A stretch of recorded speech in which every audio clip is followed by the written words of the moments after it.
I met a Gypsy. Oh, how good. Jack Doohan, everybody.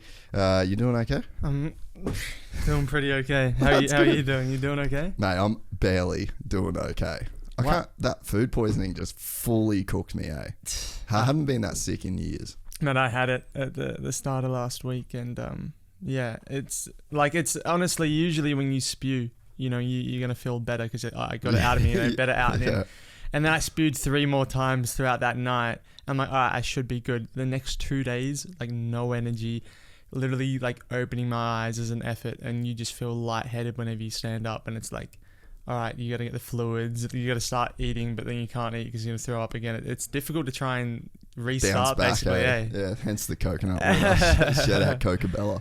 Dude, what did you eat, you reckon? Do you know, I went to like sushi break instead of an alternative of sushi train to get like they do mini tunas, like the cooked tuna. And at sushi break, I've always gone there for so long. They do bulks, like already on the train they have bulk mini tunas, so I can just go straight in and I have like 8 on the train there. I can pop, get 4 straight down, not have to order, not wait, in out. And there's only one place overseas that do mini tuna like how they do it here, like the cooked tuna instead of the raw, and it's pretty mint. But I always knew that it was always really good here. So coming back, had it, and I'm like, you're just desperate when you get home. You're just like, I just can't wait to get some good sushi. And I'm like, that's doesn't really taste either. I'm like, fuck. So you can taste it. Yeah, I'm like, it's pretty shit here. Like, to be honest, I swear it's been mint my whole life, and now like I come back and it's quite whack. Like that's a bit unfortunate. And I don't think I had that one. I'm like, fuck, maybe that one's just a little bit dodgy. Yeah, and then had the others, and it was all right. And then that night, I'm kind of feeling that weird thing in your chest. You know what I mean? And it's like, you need to vomit, but you're like, I just maybe I could probably hold off a bit. Maybe just ate a few little things. It's not really gelling. I'll be mint in the morning. Go to sleep at like 10, at 12:30. Just go for a piss, right? And it's middle of the night, so I went for a sit-down piss because I'm a pussy. As you do. As you do, it's just little, don't want to spray and I sit down to piss pretty much most of the time, to be fair. Me too. And I didn't want to spray and pray in the dark, you know what I mean? I wanted to sit down and knew my aim was going. And I've, mid-piss more.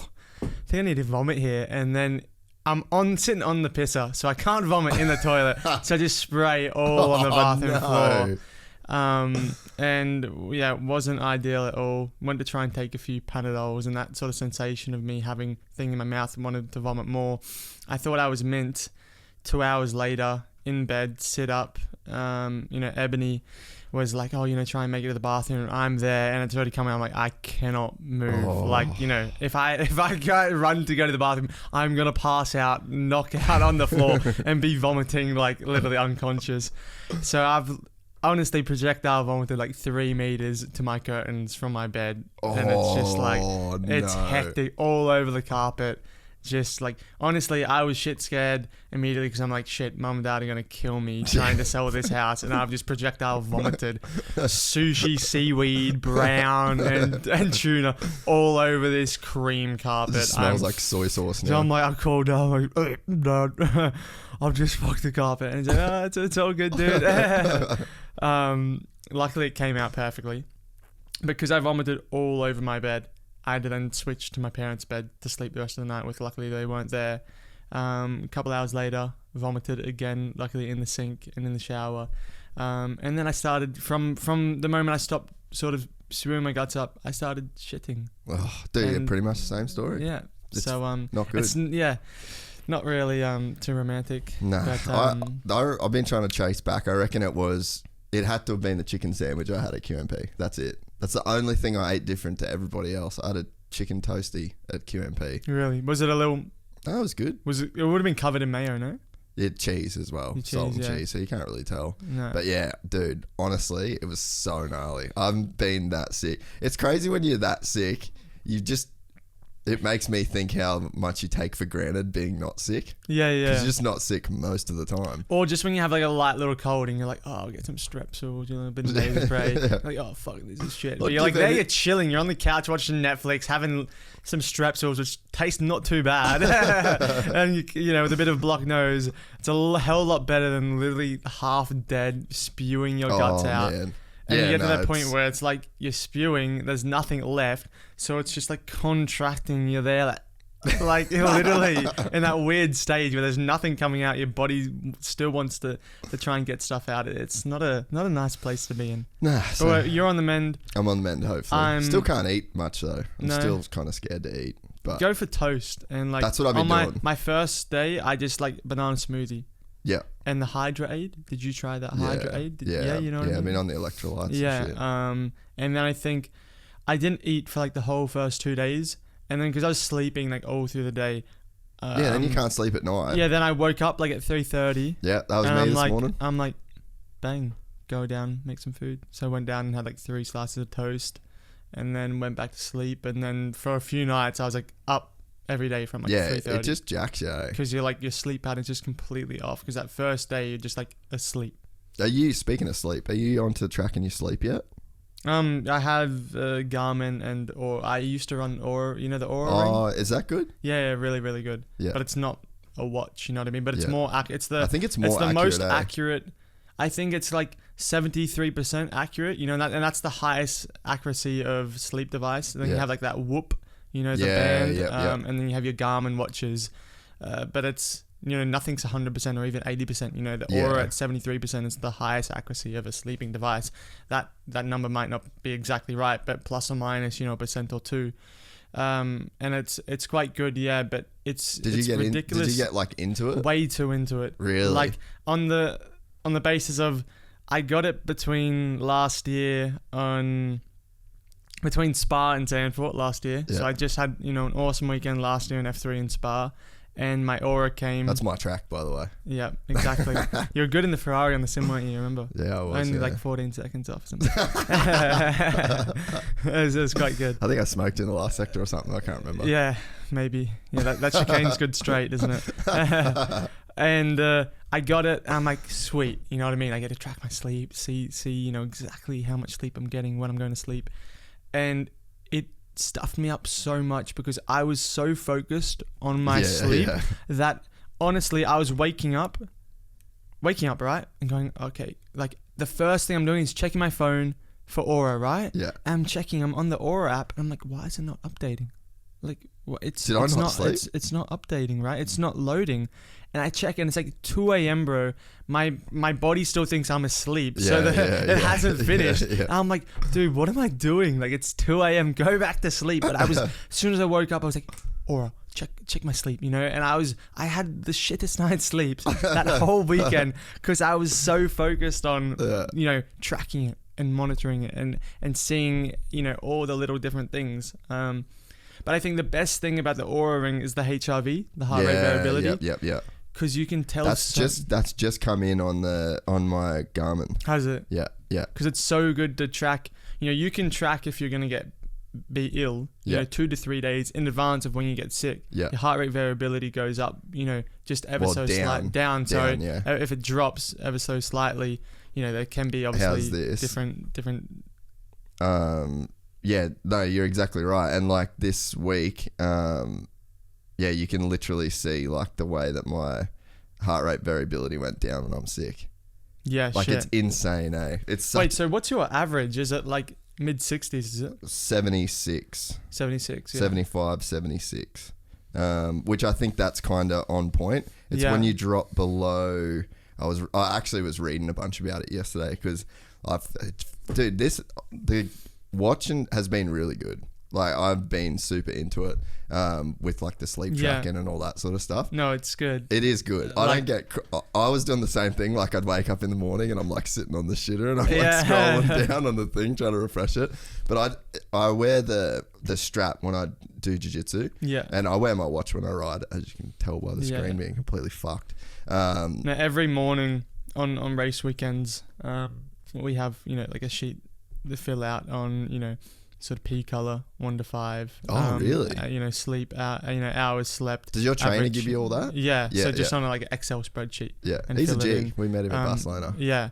And you met Fergus there, right? Yeah. You met Fergus. Yeah. I have now a new performance coach as well. Oh, sick. Sergi, who is a little Spanish guy. Yeah. I started working with him from Red Bull Ring. So I did my first, you could say, meet with him. We trialed in Monza for my second run in the F1 car.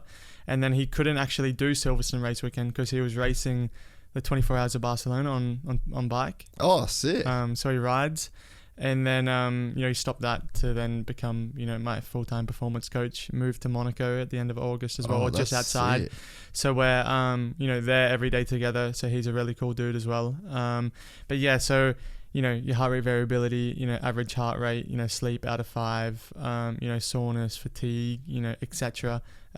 Just have a base, obviously, over the weekend, and then kind of like a mood states, on how you're percepting things going through.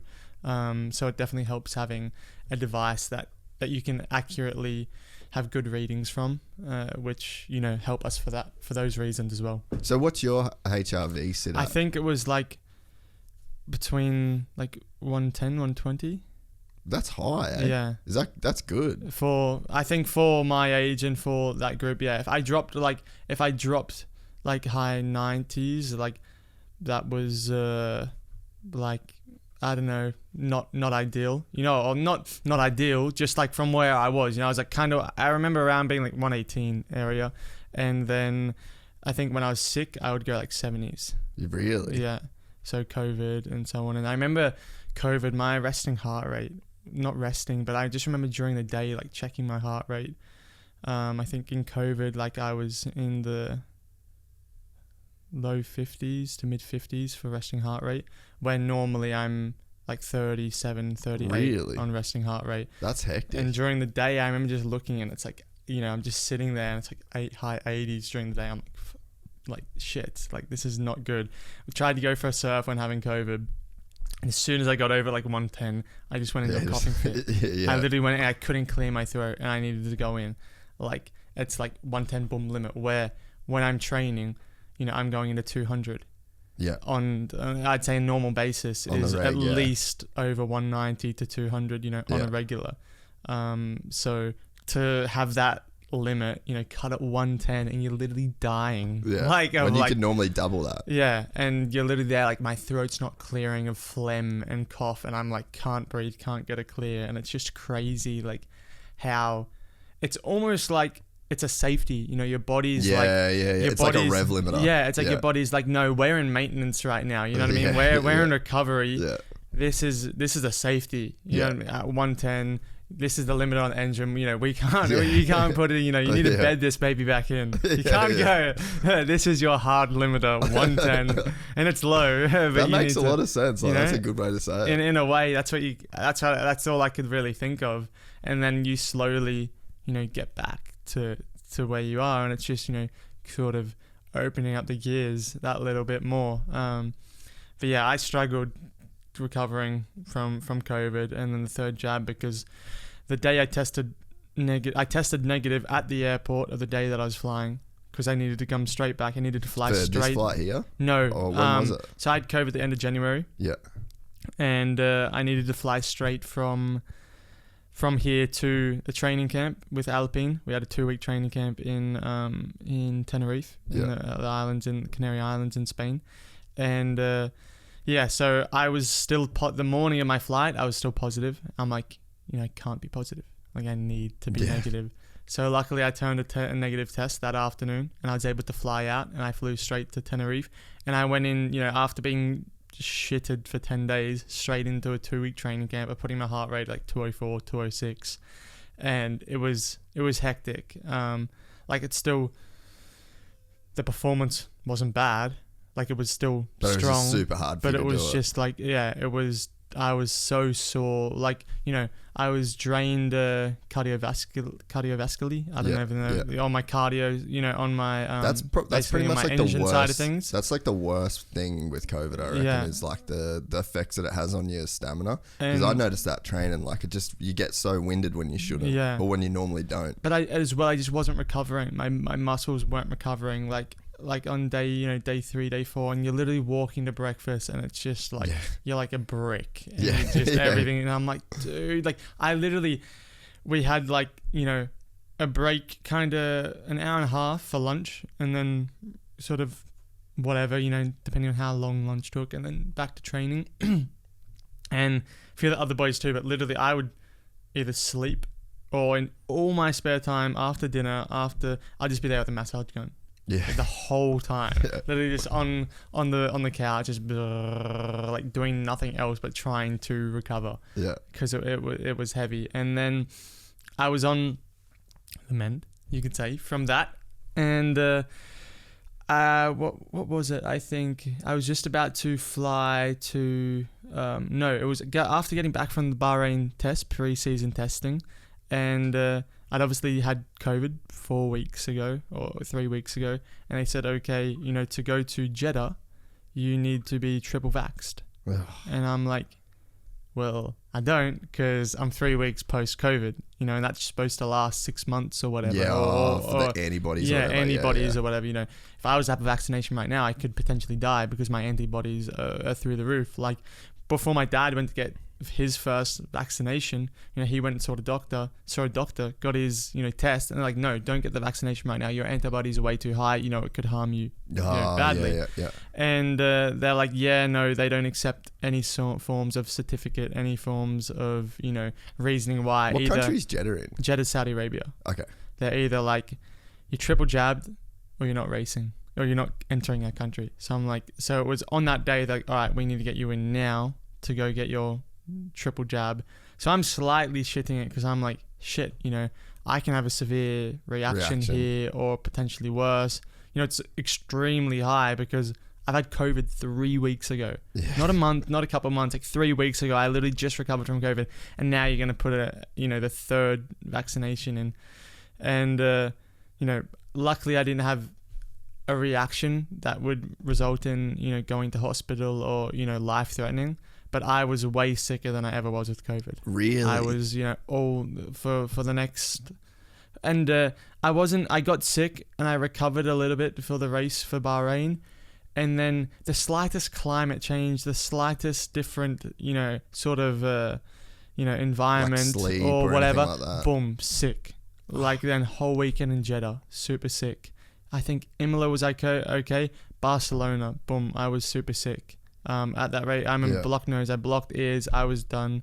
And it was so hot too. Yeah, and there was, like, I think of this year, and there was, like, you know, I can think of more rounds that I was fighting something with my doctor, trying to find medications and so on, of being ill than not, you know, just because of that. And, you know, I'm hoping end of season, few months, you know, I can rebuild, but I haven't been able to, you know what I mean? It's just been like so something so slightly, it just kicks it, and it's like I'm ill so easily, and it's shit. And it's all because of that, you know, of something that really isn't even a thing now, you know what I mean? Just kind of dropped it, eh? Exactly. It's monkeypox now, bro. You gotta look out for that. Does anyone actually have that? Is that even in Oz yet? I don't think so. There'll be a vaccination soon, and someone will be getting it, because it's like everything, you know, 4 vaccinations, 5 vaccinations, you know, the companies, they're not gonna say, oh no, it's all sweet now, guys, you're all good. They're gonna say, oh, you know, you need your 4th immunization, you know, to keep continuing on this process of immunity, and to, you know, become stronger. And it's like, yeah, if I was the owner of Pfizer, I wouldn't want to stop making money either, you know what I mean? If he stops selling this is all advertisement for him. If he stops selling this, he's not going to be bringing in this money. The longer they can continue this, the longer, you know, the media, like the news, Avengers Endgame, They just keep exactly. making sequels to this shit. But it's the truth, you know, that everyone's making money from it, apart from cutting Australia off from the world, which wasn't the smart point. Because well, now, they literally, I think yesterday they announced that they just closed down all of those like quarantine facilities. did they? Yeah. And there was like, I was seeing a bunch of people were posting it yesterday, but it was like $280 million on this one facility, and they had like 2,000 people go through it. So it's like $280,000 per fucking person. Yeah. Like just Crazy, astronomical money that got spent on that shit. So it's like, it's almost like, all right, so we lost X amount of money from tourism, and but they're probably making so much money from hotel quarantine. Usually, number one, still paying for the flights to come back, and then number two, spending if not what you're paying for your flight or more on hotel quarantine for 2 weeks. For every single passenger coming through. But then when we went over to Europe at the start of the year, literally nothing. Have to wear a mask on the plane. No, maybe I didn't even have to wear a mask on the plane. It was like, even though through the height of it all, never once, even in 2020 going back over, never once had to quarantine anywhere, ever, apart from my home. In Oz, yeah. In Oz, coming home twice.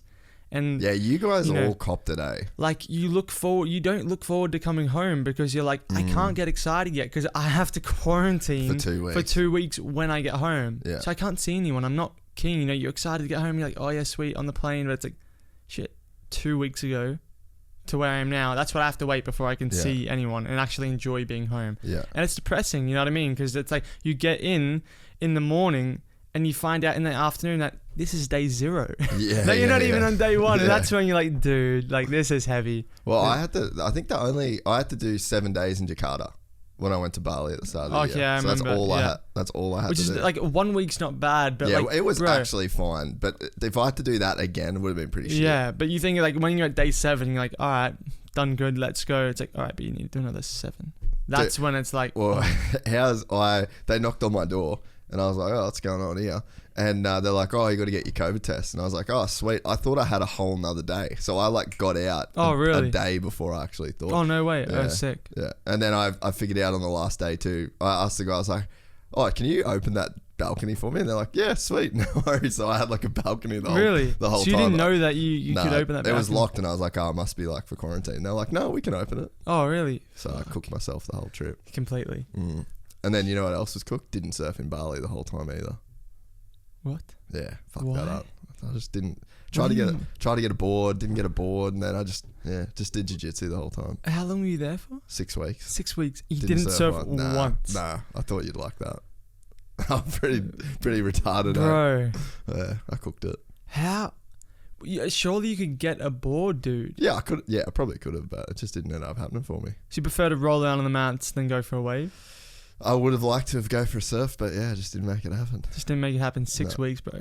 Tight schedule, man. Tight schedule. I thought you'd like that one. Oh, have you surfed since you've been back here? I surfed when I went for my first surf on Monday. I'm definitely keen to. Tuesday Arvo. Yeah. But bro, it's like waist high at the moment. Is it not good? It's not. It's clean in the mornings, but like waist to an odd.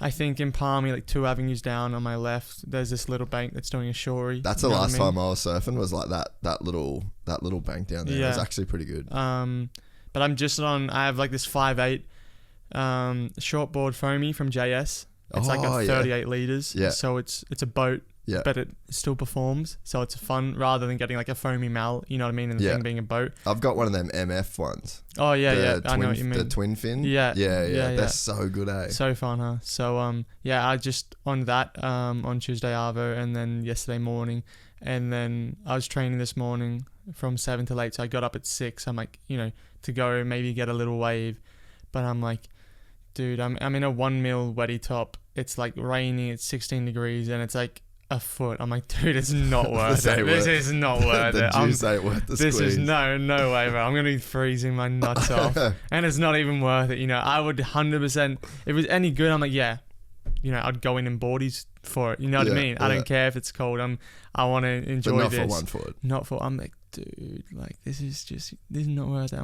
I'm looking at like some brekkie, some like put some in. I'm like, yeah, that's what's worth it right now until I need to leave. How's the boxing with Benny been? Yeah, well, I just started. He's a GA. Yeah, really good. So I did quite quite a bit of, you could say, combat training, bit of MMA, like when I first moved over. So they say through like 2017, 18 and 19 with a coach who I was using in my local gym over there. Nothing serious, just as another form of cardio, but doing things correctly, you know what I mean? Not just punching pads, you know, in the right way with the right techniques, learning the right way. And then I haven't for the past few years, and, I'm here, have a specific, obviously my training from Sergi, sending it over. But then I wanted to mix things up as well while I'm here and enjoy being, in a gym and doing something different, mixing it up. And I enjoy combat sports as well, viewing and also participating. So I thought it'd be, a good opportunity to do something, and also, to refine something, kind of go into depth and learn something new, not new because I've done before, but sort of reapply that foundation and kind of get my mind working again. And last year when I came back, I got really into the weight park, the cable weight park, and when I do things, I like to do it properly. You know what I mean? I can't go and be a kook. Like so I could always, when I was growing up, cable wakeboarding, I could always hit the rails, I could hit the jumps, I could, do, simple board grabs, 180s, so on. But I was like, you know what I mean? I don't want to just do that. So when I was here last year, I literally went every single day. And by the time I left, I could, front flip, back flip, 360, hit rails, 360 and, be 360 off, and nothing like in that short period of time, that progression compared to like JD as like a 13, 14-year-old that I used to go there, all through the year, there was nowhere, I was kind of on the same for that whole time. But then I dedicated to actually just, grinding it and actually to, get to a decent level, and not just like the sort of, I'd say above the basics, but, to a sort of level where I'm actually doing it properly, at an amateur level. And then it's like yesterday, I went, indoor skydiving at iFly here on the coast, and I didn't feel like a kook, but I'm like, I'm doing, You're a white belt, Exactly, I'm doing subtle movements, to maneuver myself, in the tunnel, but I'm like, I hate this, you know what I mean? I want to be able to have complete mobility and movement of my body, and know how I can get onto my back, stand up, really maneuver myself. And I hate feeling like this kook, I want to be able to go somewhere, whether that's in Abu Dhabi where they have a good one, in Europe, and be able to, have a good foundation. So I needed to then book out, a couple sessions today full on to make sure that I can learn this and can come to a good ground, because it's also keeping your mind sharp, learning new things, conquering different abilities of your body, coming over fears, discovering new things. So it's cool, and I'll see how this goes. It's one of the cool things about you and a lot of, I guess, like professional sports people is there's just because Casey's the same, you do anything with Casey and it's like he wants to know the exact right way to do it. And when you go riding moto with him, he'll do laps and he'll do his motos, but then at the end of the day he's like, righto, let's go out and work on this corner. And he'll sit up on the top of the hill and he'll be like, Jace, you're doing this, like come around and do that, blah blah blah. And then he'll just sit there and he just doesn't want to go home. He just it's like wants to get it right, keep wants chipping to away, keep and refining. I've always loved that. It's like I always used to get shit from it because Maddie's like the exact opposite. He just wants to fuck. He wants to just go out He'll ride for like 3 hours, but it's funny. It's like two different ways to get to the same place almost. I feel like Griff's the same too, to be honest. Like Griff, he was sending it the other day at QMP. Like you can't tell him, he don't give a fuck about no technique. You don't want to know nothing, but he'll ride all day, and it's like he just figures it out by like doing it. So like, there's some people that are like that. Where at the end of the day, he'll have got to that point where you're doing it in segments, like kind of pen and paper, like analyzing. At the end of the day, you've gotten it. At the end of the day, he's ended on his ass 3 times maybe, but he's gotten there as well. You know what I mean? Where you're there, like okay, X money. You know what I mean? All mathematically have calculated the perfect way to do it, and he's just there, just sending it time after time, and he's gotten there, and you're there on that same path. But to me, I think it's just the way different people's brains work. You know? Sure, and it's just like I've got that kind of brain where it seems fun to me to try and break it down. Where then like Maddie and Griff and guys like that, it's not fun for them. Like they're just like, fuck off, just let me ride. You know? Exactly. But I think you're definitely one of those people where it's just like zone in, figure it out. But I think for consistency, it's the way it needs to be, because you've conquered it from all angles. You know what I mean? You've understood all parts of say the corner, the ruts, the berm, you've took everything into account. I don't know, so much the terminology of motocross and, on track. So it's difficult for me to put into words on what I'm trying to say, but, you've analyzed everything, you know what I mean? Exactly where you want to be, landing. Well, put it into car terms, put it into your world. You know exactly where, you want to be at where you want to be braking, maybe it's a really long entry, so you're turning in flat, just after the entry of this curb. Then you're braking just after the 100 at the 90, and then that's as soon as after your peak brake, you're just starting to turn in, releasing the pressure as you're bleeding into your first apex and then washing wide. Where that's what you're doing, where the others are just coming in, not real reference, just on field, turning and braking, kind of getting in, locking the rear, locking the front, all over the place a little bit, coming in, missing the corner here and there, all over the place for a few laps. And in the end, they start to get that feel, you know what I mean? They go, okay, that was too deep, that was too early. Here I'm locking the rear, here I'm now pinching the front. And they have that position, but it's never going to be 100% accurate, you know what I mean?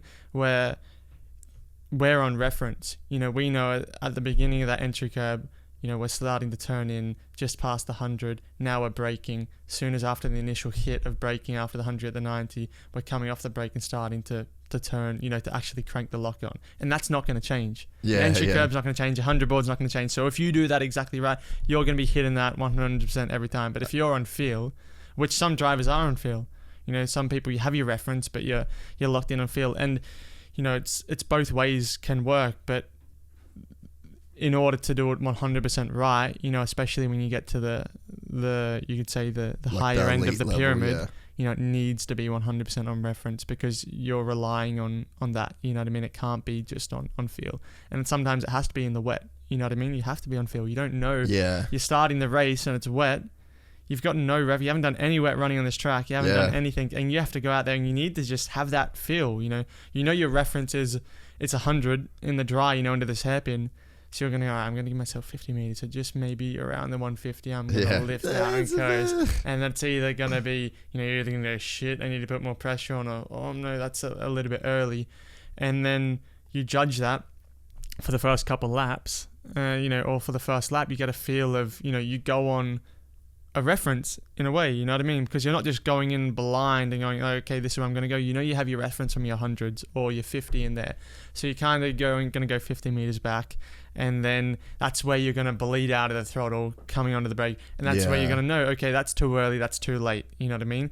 And then all of a sudden you're going to have new references for those conditions, but it's going to be drying out. So you're going to have to know that each lap that you're driving, that you might need to either go a little step forward, a little step backwards from that reference. If you don't have that reference, then you're just going to be guessing the whole time, and the thing isn't going to be consistent. You're going to be ragdolling your car. You won't be able to be nice and gentle and smooth your inputs, because it's going to be different. I think too that style that you're talking about of like being super clinical about your approach, it probably goes a long way in your world for relating feedback back to engineers. Because if you're doing the same thing every time, like tire degradation, for example, so if you're hitting the same marker, the same brake pressure, if you're doing everything the same, and then the car's doing something different, that's probably when you'd be able to go like, okay, I can relate back to engineers like tire feel 100%. And things like that. And it's like, but if you're doing it different every time, then it's like, well, what's the variable? Exactly. You have your ride height, and you have your plank, your wooden plank on the bottom of the car. And for it to be optimum, you run as low as you possibly can, because you have less overall drag, and you have more, the car's lower to the ground, so you have more downforce, generated by the floor. So you want to try and get as low as possible, almost in all circumstances. Obviously, then in race trim, you have a lot more fuel, so you have to raise the car. and because the car's gonna be squatting a lot more, kind of you could say bouncing, so you need to raise the car. But for quali especially, and in the race, for those calculations, you want to be as low as possible. And the team are trying to work out, all right, we need to find out where we're going to be bottoming, how much is too much. Yeah. And that's going to be wearing the plank too much to an illegal level. And also, it's the drivability isn't great, but then where's too high and it's not really working. So, all right, we're going to maybe go and find the limit of the plank here. And if you're going at every single, if you're going to, all right, we're going to back to back this, we're going to do it, on this level and here. And if you're driving two different lines, because the circuit has bumps. The circuit where you're exiting over a curb, onto a double curb, or if you don't hit that double curb, it might bottom, it might not bottom. If you late apex, on the entry, you might feel the bottoming. If you don't, you might not. Yeah. So if you don't drive exactly perfectly on your references on the exact same line, hitting the exact same exits, using your curb usage exactly the same, or even just crossing over the straight at a different point of the crowning, or exiting, the bottoming is going to be completely different, and you're not going to get the calculations and numbers and feedback that you're going to be working towards, and you're just going to send yourself into a completely wrong direction. So if you have 100% references, if you're working on 100% exact same piece of track, same piece of line, within reason, you're not going to just do a stupid line. But if you're working, on the optimum line for the optimum amount of bottoming for the weekend, it needs to be 100% on point. Yeah, it's fucking crazy. Like, that was one big takeaway from going to Barcelona and getting to put on the headset, like with Danny and his engineer. Mind blowing, dude. Like, honestly, I walked away from there being like, it's probably too much. Like, this is way too much information for someone going that fucking fast in a car. But that's like really how much goes into it. And that's the, when you come in from the track, you come into the box and, they sit in for, that's initial comments. That's just off the top of your head. You're talking about, all right, high speed, a little bit oversteer on the entry, very like but general. then the low speed, slight understeer on entry, under rotation, and then I'm struggling on traction on the exit. Bottoming's good, ride's good. I feel I could take a little bit more front wing maybe, or I could, a little bit less front wing. It's just little comments trying to cover all areas, not going, the entry of turn 1, turn 2, going, because you don't have that much time. So that's what you hear is your initial blatant little sort of dot points, and then you go into your debrief, kind of post-session. You have your post-session debrief, which can be, an hour or an hour and a half. And that's where, you don't go into like Gaga land, but you just like dive into really it into the completely weeds. into everything.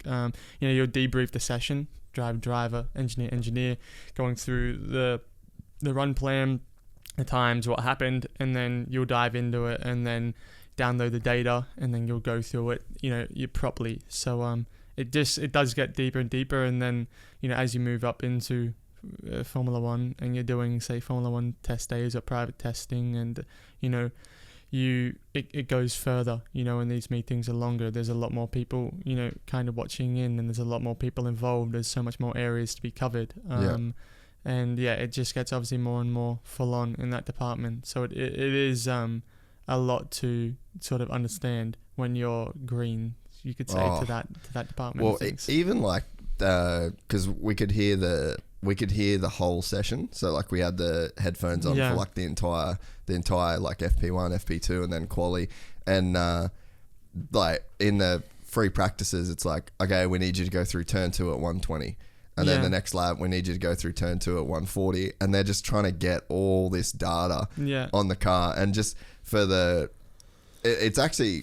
it was interesting to get context of why FP1 and FP2, it's so like all over the place with time. I mean, obviously the good cars are kind of more towards the top normally, but there's so much that's going on behind the scenes of trying to get data. And I guess earlier in the season too, brand new cars, like there was probably a lot more of that going on than normal. They're trying to get a lot more numbers. But it just blew me away, man. Yeah, there's, what you would have been hearing is like an aero cruise where they have, a rotary with all different, obviously, with all different, how I could say, sections on the rotary, that they can go to. They would go to aero, and then there would be 7 positions on the aero, from P1 to 3, 4, 5, 6, 7.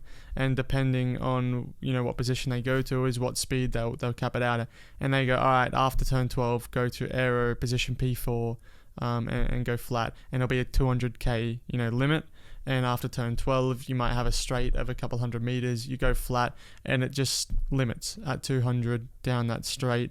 You press OK, go back, to your aero P1, come back to tire 1, and that's collected. That aero cruise is done. That will go to aero and tire department, and he will analyze to try and see what he can and take his calculations forward for the weekend from that.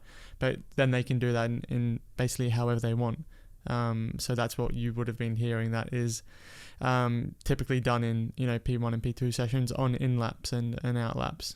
Yeah, it was just mental to see like just how much data that they were calculating, and it's like it's easy to think. You go like, okay, fair enough that they capture that data, but it's like a real dude sitting in this tiny car going really, really fast. There's hundreds of thousands of fans around. He's just come like to walk from the McLaren semi to the box. There's 400 photos that got taken. Like there is so much going on like at all times. And it's just, I think maybe that's what, I mean, I don't even know if people know that's how gnarly it is.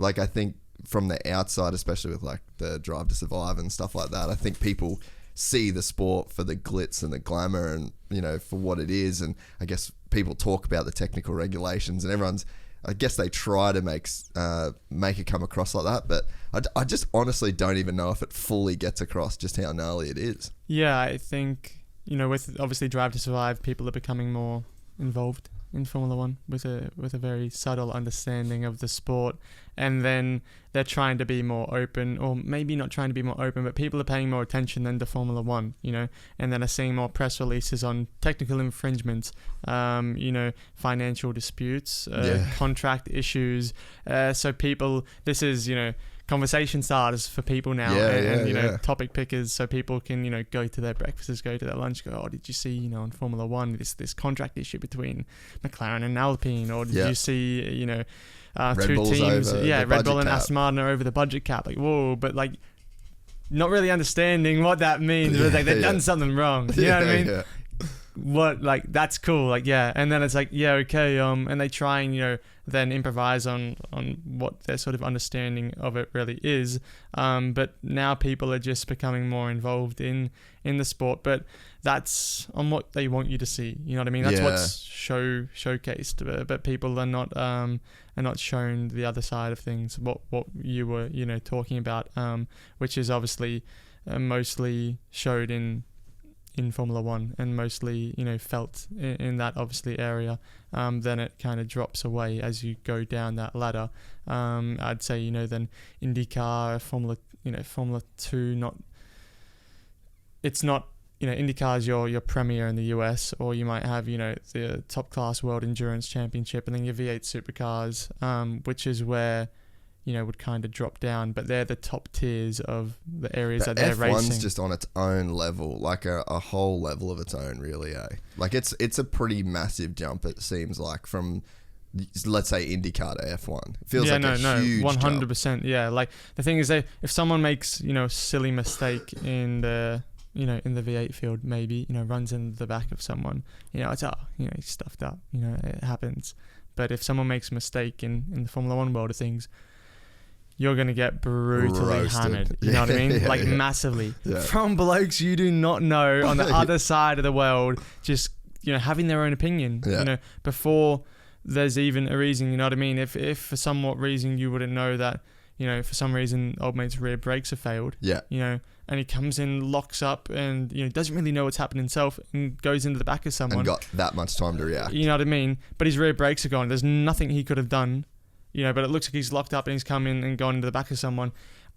In 1 hour, 2 hours, there would be millions and millions of people roasting this dude, saying, "Oh, he's a shit driver.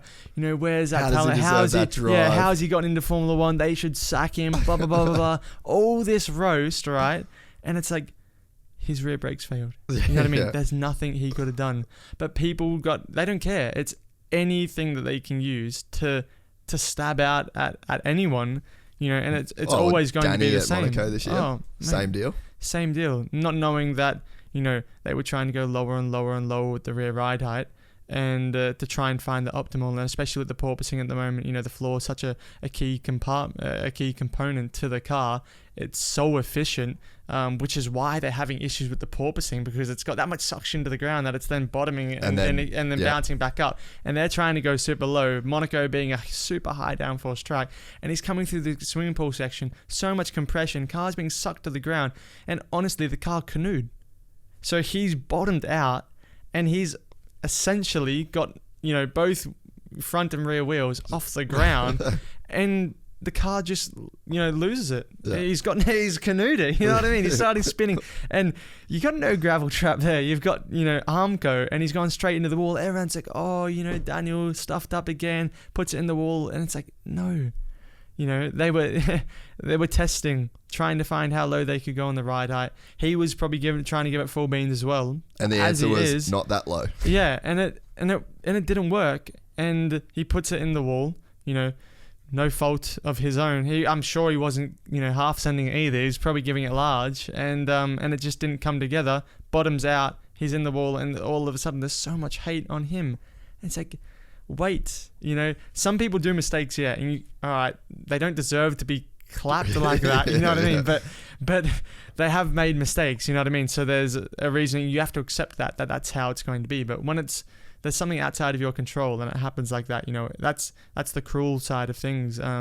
But it's how it is, and you need to be able to not manage it, just block it out. And by managing it, you're blocking it out, and just not diving into it. You know what I mean? Not really focusing on it. It is what it is. You'll get hate no matter what. On anything, depending on who goes to Formula One. And in the end of the day, someone goes to Formula One and they haven't really done much or whatever, and they get a drive. Oh, he doesn't deserve it, blah, blah, blah. But, if I was that guy, I'd be going, but you're not in Formula One, are you? You know what I mean? In the end of the day, you can say all that, but he's in Formula One, and that's the cards you've been dealt. If you had the opportunity, you would do the same. Yeah. It's like people who, have a dad who's, head of a business company or real estate, and, their son gets, obviously helped into a really good position, and then, is easily transitioned and, is doing well. And they're like, oh, yeah, but he wouldn't have been there without his dad, blah, blah, blah. Yeah. Fair enough, exactly. But if you were his son, you wouldn't go, oh, the other half don't have that, so I'm not gonna do that. You would take advantage of it. 100%. It's how life is. You know what I mean? You're not gonna sit around and not use the opportunities you have just because you have it and others don't. Unfortunately, that's just how life is. And if you have a dad who can buy a team and get you into Formula One, you're not gonna say, Dad, don't do that. You know what I mean? Yeah. That would be great, but that's going to look bad. You will, you know what I mean? And you're going to go drive for Formula One, and you're going to do it. And that's just how it is. You're going to cop hate, but that's how the world works. You know what I mean? Anyone else would do the exact same thing. Yeah. So, there's always to look at things, and you just need to, try not to dive into that side of things. Because like in the Imola, I had a crash off the start of the feature race. Where me and Dennis Hauger came together, off the line. The 2 leaders had wheel spin, you know what I mean? Yuri kind of came over. I went for the gap in between, but Hauger also went for that gap in between from behind me. So we, clipped the side-by-side wheel on, and we both, ended out of the race. It was just a shitty racing incident. But bro, the amount of death threats that I got from Norwegian fans, and honestly, thousands of requests and messages going just to the point of you should kill yourself. What are you doing in this sport? Going so hardcore, and it's like, whoa, you know what I mean? From one incident that was not really either ours, our fault. Going for the same piece of track off the start, 2 front, P1 and P2 kind of squeezed together. It's all happened in 1 second. It's not like we wanted, we weren't really even racing each other at that point. It's a couple seconds off the line. Yeah. We're just trying to not actually go into the back of the guys in front of us. Mm. And that turns into something like that. And it's like, holy crap. You know what I mean? And then I remember I kind of touched on it. I was like, that's not cool. And then you have Norwegian fans messaging going, oh, that's so bad. I didn't mean that. It was just, and it's like, but what do you mean? You don't know what you're actually, doing. They go so hardcore and so heavy. So you just need to try and, in the end of the day, you can only control what you can control. And it's difficult because, I've had issues with that, and so is everyone. And, you know, people are going to say, oh, you know, you just focus on what you can do and try and block everything else out. But at the end of the day, it still sucks to see. No, yeah, like, 100. You fucking wake up at night and you're like going to check your Instagram and then you got a fucking million messages of people telling you that shit. No, yeah, 100%. And it's still something to deal with. I say it, but it's, you know, I haven't in times, and, you know, but that's what, you know, you work towards. That's the principle. But it's difficult to try and always, you know, stay on top of that. But you need to. And I say that you need to. And I know, you know, my dad will either listen to this, or, you know, the ones close to me know that, you know, I haven't in times, and that's the reality. But you know, to work towards being able to block it out, not let things out of your control worry you. Because it's hard though, dude. But because in the end of the day, you know, you're just creating you know, self issues that don't really need to be there, because there's nothing that you can do about it. And once you can get into that place where nothing else bothers you, that's outside of your control, which, you know, is almost inevitable, but you know, you need to focus on trying to be in that place. But that's the key area to try and be in, to, you know, mentally succeed, and then also physically succeed in what you're doing. Yeah, it's hard, man. I watch all the time on YouTube. This is my little like indulgence, is I always watch like the downfall of creators on YouTube, or like the downfall of like comedians and things like that. And it seems like it's just always the people that respond to the criticism like really heavily, and that really like they try and protect their self-image, and they have a situation like that happen, and then they, oh no, but this happened, and then you just like, it's like fuel and the fire for people. It's almost like they just want a reaction. They just want you to come back at them, so then they can come back at you, and then you just get into this cycle, you know, of like, when does it stop? It's weird that you say that, because I think Ebony was watching a podcast like the other day of this lady with interviewing Hailey Bieber. Oh, and, and what's that? Do you know what it's like? Call Me Daddy or whatever. Yeah. And you know, it was just kind of on in the background. She's there watching it, and I think Hailey Bieber was like, you know, she got hate, you know, off one of her Instagram posts, and it's like, oh, go kill yourself. You're so fat and ugly. And which she's not. Yeah, and Hailey responded and was like, oh, you know, thank you, you know. Oh, I don't know if she said thank you, but she said, you know, I'm sorry you're having a bad day. You know, I wish you all the best, blah, blah, blah. That same person comes back and goes, oh, thanks so much for your reply, Queen. I didn't mean that. I love you so much. All the best. And it's like, but you just told me to go kill myself and that I'm fat and ugly. But now that I've responded, you're like, oh, you're a queen, you know, whatever. It's like, they just want a response. Yeah. That's all it is. They just want to be seen. They want to, they'll do anything to kind of get that target. Yeah. That's what it is, isn't it? And and I just think that the people, it just seems like from, you know, like watching those, because dude, I get so many fucking shit comments as well, and like I like to come back with witty things, like if there's something funny and witty that I can say, like that's how I'll respond, like almost like take the piss out of like myself or like the comment.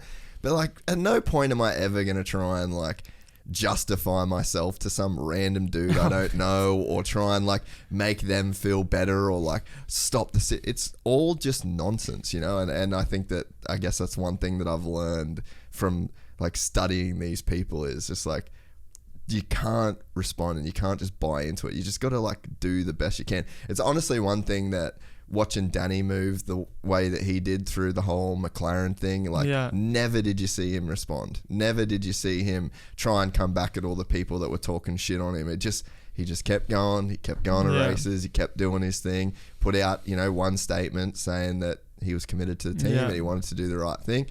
And it's just like, I think that's the way that you move through those kind of situations, you know? You can't change the way someone thinks. You know, maybe you can if you drill it into him, but like, can you be effed? You know, and really, when it's millions of people, exactly. You know what I mean? You might change one person's opinion, but then that person will then have an issue with you trying to change that person's opinion, and it will just create more flair. You know, so if that's what's making that person happy, then fair enough. You know, if that's how that guy wants to approach his life and be going against people and trying to, you know, make people's life miserable and be, you know, harmful in the way they use their words, then that's, you know, I'm sure that guy won't get far in life, you know, going in that direction, you know, being that sort of human being.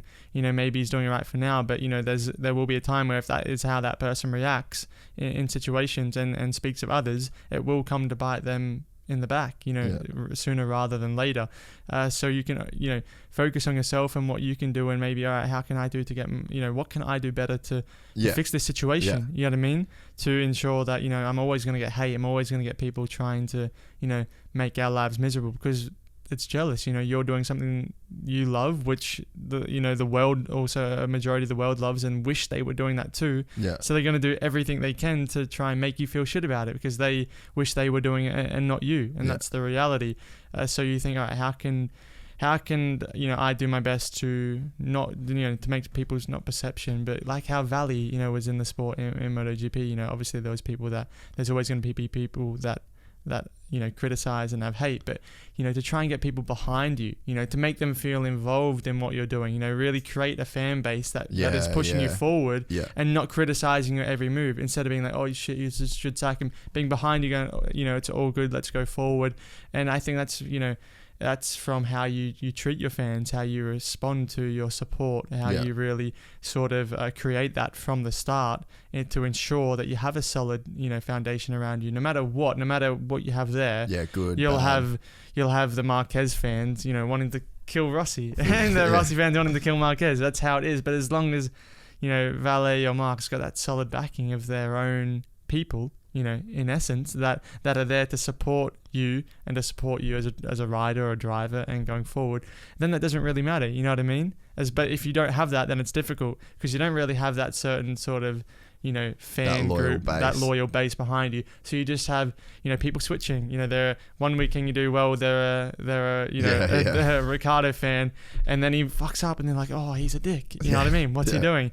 And it's bouncing back and forward with depending on who's doing well, how they're feeling on that particular day. But when someone has a solid fan group and fan base like Max, you know, the people that stand out is, you know, Lewis definitely has it, but Max is a standout. You know, he's Orange Army. He's created that. Valet is another one on two. Dude, we were saying the other night, oh, well, you were there. We were like, oi, do these cunts know that Valentino doesn't race anymore? Literally. And there's literally like still 46, 46 everywhere, man. It's because it lives on, doesn't it? They don't just, as soon as Valet retires, they don't go, I'm not a Valet fan. That's what he's created. That's hectic to see. The other thing too that's worth adding is that you definitely, like, when it comes to comments and that whole deal, like, while I try not to buy into it and respond, there are comments that come through that are true. Like, and they're roasting me and they're fucking on point. And it's like, I might not respond and I might not, you know, like, try and buy into it too much, but trust me, I definitely try and take it on board when someone's right. It's like, fair play. Shit. It's like, you know, good shout, mate. You are correct. I am a wanker. I know. I did fuck up today. Thank you very much. Working on it. So I think as long as you have that, like, attitude as well, is like, when the criticism's warranted and when the comments are right, just fucking own it. Like, I think that's the one thing that people, I think that's probably the one thing that people like the best, is when you, like, own the criticism, you know. The best thing is, like, you fuck up, right? You crash or whatever, and people, you know, in that split sort of 1 hour from when the race is finished to you finish your debriefs or whatever, you know, coming at you, blah, blah, blah. And then you come out with a statement on your story or on a post with the words going, so sorry to the team, really stuffed up today, you need to take this on the chin, you know, work towards how we can overcome this and go forward. Then all of a sudden people are, those guys who are saying, giving you shit, all of a sudden like, oh no, he's actually a good bloke, bro. You know what I mean? And they've switched up so quickly because like, oh, you know, he's admitted that people like accountability. 100% big time. You know, love it. And have you read Extreme Ownership yet? No, I haven't. You got to read that. Really? Yeah, big time. That's managing people.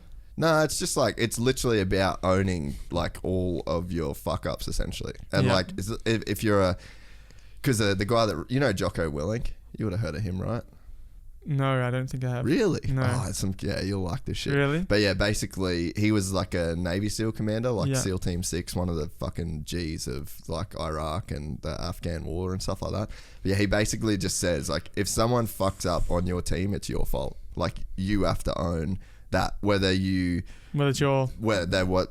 Whether like it's clearly their fuck up. Yeah, like yeah. they made the wrong decision, they fucked up, they did something they shouldn't have done. But it's like, okay, as the leader, you didn't brief him properly, you didn't train him properly, he wasn't aware of the mission properly, he didn't feel a part of the team enough, like whatever it is. And it's a pretty cool book because him and his partner Leif Babin, they started a company called Echelon Front after it, and they actually do business coaching, and they go into these businesses. So like he kind of will tell like this war story of something that happened in like Romani, or like a crazy firefight that they had, something that went wrong, and then how he was accountable for it as the leader of that crew. And then he puts it into like this business kind of context, so it'll kind of give that same lesson in just a real world everyday scenario. And you're kind of reading through the start of it like, nah, that dude just fucked up. That's his fault. I hate that guy. Yeah. And then he has a way of like working it backwards. He cuts it down, doesn't he? Say like, this is how you need to be accountable for it. Yeah. And it's like that book is just gold for anyone that's in that kind of environment. And I think that as for you as a driver, it's like there's this balance that you've got between like, you work for the team, but then and that you have bosses and you have people that are above you in some sense, but then also like you're the leader. Like when the car's on track and it crosses the finish line, the position that it crosses the finish line in is up to what you did as a driver, Exactly. So there is that chance for you to be like a leader in that sense, and for you to have that extreme ownership, like owning all the fuck ups, owning everything. And I just think like people really enjoy accountability. Like when someone can be, because that's like the hardest thing to do, is to be, like the man of the house. And it applies to everyone, I reckon. Like people listen to this, like you're the leader of your house. Like everywhere that you go in a workplace, you can be a leader. In a gym, you can be a leader. Like, and it comes down to that accountability. And people really enjoy when you're able to be accountable for all of your actions. Yeah, no, exactly. I think like on this sort of mindset, sort of topic, you could say, my teammate Marino, through a couple rounds, I think maybe starting in Red Bull Ring and going forward maybe to Paul Ricard, he had this mindset coach from Australia, from, is it what's the mountains? Blue Mountains. The Blue Mountains in Sydney. I was surprised that there was another Aussie, and he actually trained up Tels, Michael Italiano. Oh yeah, sick. On some of his coaching, and he came over, and I think, when I walked in, I didn't know who he was. I went and grabbed my helmet. I was, had to do my scrutineering, blah, blah, blah, and I came back and I said, so you just sorry. Asked him. Yeah, I said, I said, sorry, sorry I didn't introduce myself, I'm Jack. And he's like, oh, no worries, I didn't really have, expectations are just, and I can't remember what he said. He's like, expectations is just a lead up for disappointment, or something like that. You know what I mean? Like, I didn't expect you to come and say hi, but if I did and you didn't, then I would have been disappointed. But I didn't, so I'm fine, And it was this sort of, he was going into this way of, not really, if some bloke walks in that and doesn't say hi, if you don't really, if you don't have the expectation of him having to come in and having the, there's nothing saying that he has to come in and shake your hand and say hi. You know what I mean? There's no contract, there's no reasoning for him to do that. So if he doesn't, it's nothing else. But if that doesn't affect you, then you're killing it. You know what I mean? But if he does, that's a bonus. Then all of a sudden, everything that kind of happens is in a positive way, instead of your expectations being at a high standard level where the majority probably of people are not at a high standard level. You know what I mean? Then you have more disappointment than bonus. Sort of positives. Yeah. Where then all of a sudden the base standard that you presume becomes a bonus. You know what I mean? All of a sudden, bloke come up and shake my hand. All right, sweet. That's cool. But if you didn't, it's just a nothing basically. I didn't really expect that. I think that so much with training. Like if I have a few weeks off training and then I go into the gym and get fucking buried by everyone, you have that. I used to have this feeling of being like really bummed about it, and because I expected more of myself. Yeah. I think the problem with expectations is when they're not in line with reality. No, exactly. So it's like it's fine to expect something if it is in line with reality, which would be like you've got a contract with someone that says they have to. Yeah. You know what I mean? Like that's the Yeah. reality. But it's like the reality of the situation is if you take a couple weeks off training, you are going to get buried by the people that have been training every single day. Yeah. And if you leave that training session bummed and like disappointed, that's only because you had some expectations that weren't in line with reality, bro. Exactly. And I used to, that was me a lot with riding back in the day. I used to get so bummed if I didn't ride good. And it's just like, dude, you ride once every 3 weeks. Like, you can't ride. Like, how would you ride It's good? like if you went into that session on the mats and said, you know, maybe normally you could be able to, you know, make this guy tap. You know, I don't know, again, I don't know the terminology of jiu-jitsu, but if you could go in and, like you said, fuck these guys up, right? Normally, when you're in training, but you've had 3 weeks off, and the expectations you like to go in with is, all right, I'm going to go in and fuck those guys up. But the reality is probably, all right, if I can go in and last, you know, 3 minutes each with these guys, you know, roll around, not get put into, you know, 2 awkward positions, make sure I keep moving, but, you know, and, you know, have a good sort of stint, you know, that'll be solid. Because I've had 3 weeks off the mats. These guys have been rolling around for the past couple of weeks. You know what I mean? More in line with reality. And then you do that, you're like, all right, solid session. Good session. Let's go tomorrow. Let's try and do that bit more. You know what I mean? And it's like me at the end of last year after the F3 season, I'm coming in for the final 2 rounds of F2. And I've never driven a car higher than a Formula 3 car. So, like, my teammate in F3, who was, you know, doing the last 2 rounds of F2 with MP as well and racing with them, had been driving. He did the F2 postseason test at the end of 2020, but also since the end of 2020, had been driving the old GP2 car all over the 2020 winter and then all through the 2021 year, which is the old F2 car, you know, doing miles and miles and miles and miles. And, you know, so I was going into that weekend, going straight to Jeddah, which I was slightly shitting it. Because, dude, that track is so whack, bro. Because, you know, I'd never really done a street circuit before, plus my first time in the F2 car. So I was like, I don't want a part of this. So I needed to have, you know, like if I went in and had expectations of, you know, number one, winning, P1, no way, kind of top 5, not really either. If I can get into the 10, you know what I mean? Or I kind of had the aim of having a reverse grid podium would be amazing, which is kind of finishing 10th in race 1 and starting pole in race 2 and then managing to stay on the podium kind of thing. But that would be for a first expectation of making the 10, you know what I mean? That was kind of the goal, but, you know, inside the 15 would be great. But the main goal set by Alpine, which I wasn't signed for them then, but I was signed for them then, you know what I mean? But I wasn't officially, was, you know, to finish all 6 races of the remaining rounds to gain as much experience as possible. And, you know, I went in and immediately first practice, like I was 8th, and I was like, whoa, like this is amazing. I'm like, fuck, you know, what can I do for quali now? You know, this could be really good. And I had good expectations going into quali, but I didn't then gel with the tire jump going from the medium to the super soft for the first time. I didn't gel correctly with the car. I didn't come with the conditions, and I qualified like P16. And, you know, I was Did that mess with your head? Yeah, big time. I was so annoyed. You know what I mean? I'm like, dude, I was 6/10 off my first ever time in the car around Jeddah in practice, and then I'm, you know, 1.1 seconds off in quali, back in P16. Like, how do I go backwards? You know, in my second time in the car, blah blah blah. And, you know, had to digest it well.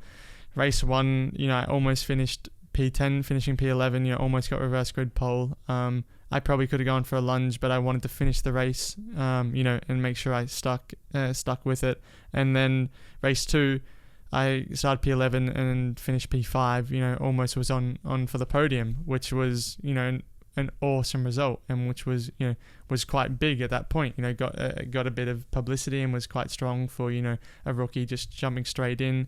And then I went to Abu Dhabi, and free practice I was P2, and I was like, you know, half a tenth off Oscar. And I was like, whoa, like, you know, this is strong.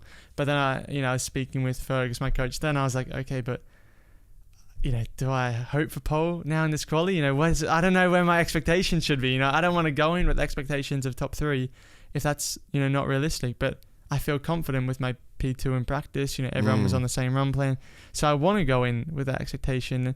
It was a weird feeling. I was trying to really work it out with him where my head should be at. Yeah. You know what I mean? And he's like, no, I think we should target 4. A solid qualifying. We've done everything right for it. Sure to be, you're in a good place. The car's in a good place. I think we should be able to aim for something solid. And then the quali, I think for the second run, all about to go out, and my steering wheel failed, which was in the end the first time you that's happened that, for right? me. So I couldn't get into it. None of the paddles would work, so I couldn't get into first gear. So by the time we worked it out, went and got the spare steering wheel, put it on. As I was exiting the pit lane, the guys from the start of the pit lane were just completing the first lap, so just coming past me. So I was out of sync. So in quali, we need to be in sync with each other on the run plan. Otherwise, we'll be pushing, some will be, and half of the people will be on a slow lap, and you'll get traffic. You know what I mean? Because they'll be all preparing, at the last 2 corners. If you've managed to get through the other people in the field, there'll be a big line of cars, and it'll be stuff up. So we're either like, all right, we have to just go either out push, or we have to, out double prep, or we have to work something out. Because you've got to manage tyres and temperatures. And I was only like now going to get 1 lap in quali instead of having the 2 push. So I had to, do out. I remember, the engineers are slightly not freaking out, but like a little, flustered, and I think it was I went out, then they were pushing that next lap, and I did kind of like just this 50 managed to stay out of people's way on the cool down lap. Then I did my second warm lap, and I came over the radio and I was like, who knows, we might find something in the warm up here. This could work. Trying to stay positive sort of thing. Yeah. Which then, reassured the engineers and everyone that, it's all good. We're in control. You know what I mean? It's chill. We haven't sort of flown off the radar. Yeah. Because we were in a shit position. We were fucked. Everyone's put a time on the board now. If there's a red flag or last lap or a yellow flag, yeah. we're done. You know what I mean? Or if, I pinched the front or whatever. And we had that one flying lap and we went to pole. For from I think we were with P5 after the first run, dropped down to like P12 when everyone did their second times, and then we went to pole, which was quite cool because my second ever time in the car in a team that hadn't been on the first 2 rows all season with their that's sick. They had one sprint race win, but their best quality was P4 throughout the whole season, but the majority they were outside the 10. So we're on pole, my second time ever in the car, and it was really cool. And then Oscar on his second lap, pit me by I think a 10th, but we only had unfortunately just that one lap. One chance to do it. But it was cool because for the expectation to actually work and not to go back to P10, because I was so scared after having good practice for it not to come together in qualifying, and it's happened a couple of times this year. Like most times where I've had a dog practice session, I've been on pole, in quali, or if not the other, like in Bahrain, we were running, super heavy on race fuel, driving around, and I was I think 1.6 seconds off P1, right, at a 1 minute 45, 0.8 or whatever, and P1 was at a 1:44.0, and go to quali, and we poled it by like a 10th and a half at a 1 minute 40. It's like 5.5 seconds quicker than what we were doing in practice. And go from P14 in testing as well. We were running heavy, so I was always kind of P6, P7. Never was in the top 3 of a session. And then we just come out and put it on pole and quali, which felt really good, because I don't think anyone was really expecting it. And it was like boom on pole, and then the next 6 rounds, I was always in the top 3. I think Jeddah, I didn't even get a lap in practice because of red flags, so I didn't get one timed lap in. That must be so frustrating now. You must just be sitting there being like, you squids, keep it on the fucking road. And then I got disqualified in Jeddah qualifying for the reason that we were at the back of the pit lane, so I hadn't had a lap on the board yet in Jeddah in quali. I was going to start from the back. I hadn't had a lap on the board yet. A lot of people had done laps, but they couldn't go back out after this last red flag. And the last red flag was, they say, triggered by a sensor in the wall, which is, I don't know. I think, they thought a car had hit the wall and a red flag had came out. Yep. But a car didn't hit the red wall. It didn't hit the wall, and the red flag was for no reason. So we were on a limit on fuel. I hadn't set a timed lap, and I wasn't going to qualify. So we went out. We knew we didn't really know where we were for fuel, but we knew that I'd had 4 shots at a lap, but I hadn't been able to complete because of red flags. So we're like, I'm kind of clutch and coasting it, in 6th gear, driving around. So tire warm up was nothing, just out straight to push. I had no tire warm up, had no fronts for the whole first sector. It was, terrible. Thing was all over the place. And, we qualified P3 just on this one lap. Just crossed the line, clutch in into neutral, rolled all the way back into the pits. And, for some reason we got fuel sampled, random check, and because of the heat and the humidity there as well, when they were, gathering it out of the fuel cell, it was evaporating the fuel as well. Yeah. So in the end, I was like 0.2 under the limit of how much fuel. All the weight was okay, but just the fuel, there wasn't, enough for the sample. And we got disqualified. So Jeddah then on starting off the back, which would have been awesome. Oh, it was phenomenal. And then as well, Imola, not a lap in practice because of red flags in the wet. And then we're at the back in the whole of quali, like in the wet, like we couldn't get the pressure right. I was like 18th, 19th, 20th, 3.5 seconds, 4 seconds off the pace. Finally make an adjustment for the final run and go P2, like 4 seconds a lap quicker than what I'd done before, just in tire pressure, you know what I mean, just by all of a sudden having grip. Then it was a little bit more stable. Barcelona, I was P4 in practice, P1 in quali. Monaco, I was P6 in practice, then on for pole, but cheeky little red flag by the pole sitter in the last corner, and then he ended on pole, but still ended up P3, which wasn't bad. And then it was strange. Then it was really weird. We went into a harder compounds, and we went into summer, you could say, India, and we were starting to become really strong in the races on the hard tire, but our qualifying performance was dropping, and I think we just weren't aggressive enough on our qualifying balance. We were trying to look after the tyre too much. Because you've only got a certain amount that you can use throughout the weekend, right? Luckily, we're not like Formula 1, where Formula 1 has to race with what quali car they use. Oh, yep. Where we can change from quali to race. But we had a really good race car where the first few rounds I was struggling with the race car with time management because we were so aggressive from quali, and then we were getting better on the race car but losing the quali. aggressiveness on quali. So like we go to Baku, and I'm like, P3 my first ever time there. We were super good on the hard tire. Go to the soft tire for quali, P11, like 8/10 off. And then go to Silverstone, and I'm rapid in FP, like up the road. First flying lap, 6/10 quicker, was P1. There's a red flag, going back out, go purple. I think I ended P2 or whatever due to red flags, but we were so fast. Go into quali, I'm like 7/10 off in P7. After Silverstone, I think, where were we? Red Bull Ring. Red Bull Ring was like P16 in practice. I felt terrible. And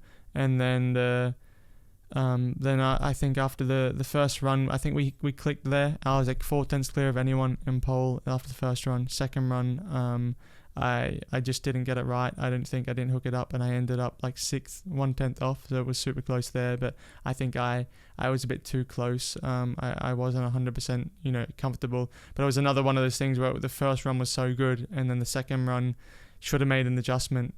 But because it felt so good, I just kept it the same, and it just wasn't quite right. You know what I mean? I should have made a small adjustment.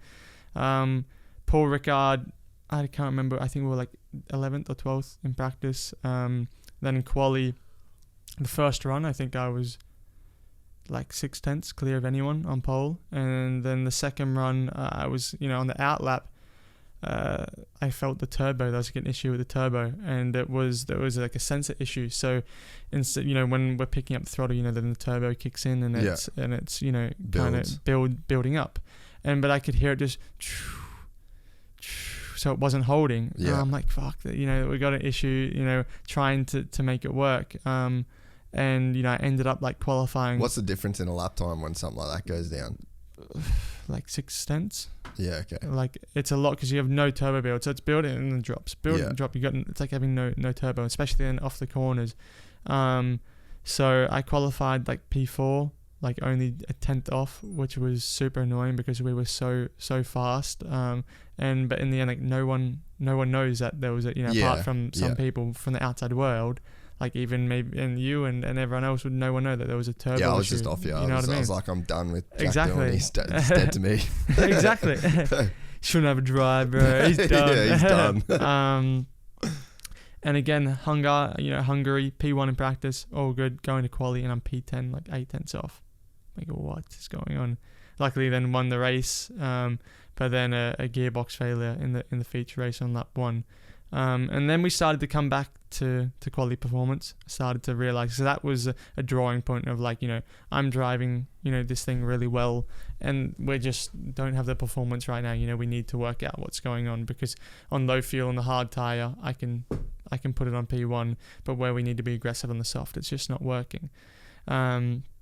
That's when we came to Spa then after summer break, and I think again we were nowhere in practice, but I was happy because every time we were quick in practice, we would go in college. So I'm like, all right, this is good. Yeah. You know what I mean? This is nice. And then I think ended up like, I think I ended up P4 in quali, which wasn't bad.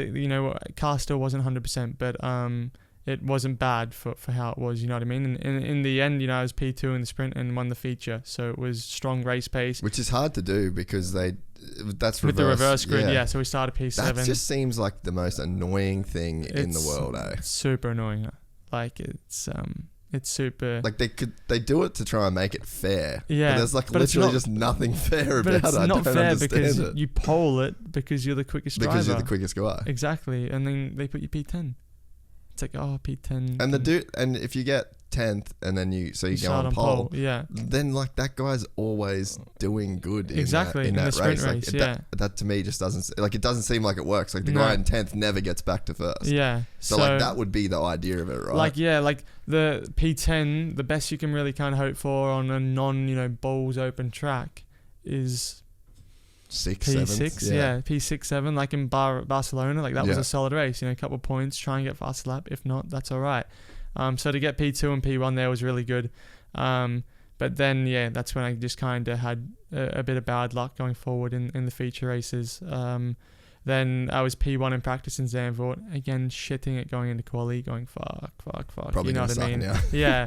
But then more rapid in quali. I think we finished P2 and ended up like 2 tenths behind the guy who poled it, which I had no clue. We just had to accept it because I was 3 tenths clear of P3 and the whole session. Then all of a sudden at the end, he just pulled out this lap that was with MP, the guy Felipe who won the championship, their home race. They just did something really right on the last run, which I don't know how. Yeah. But you have to put your hand up in times like that.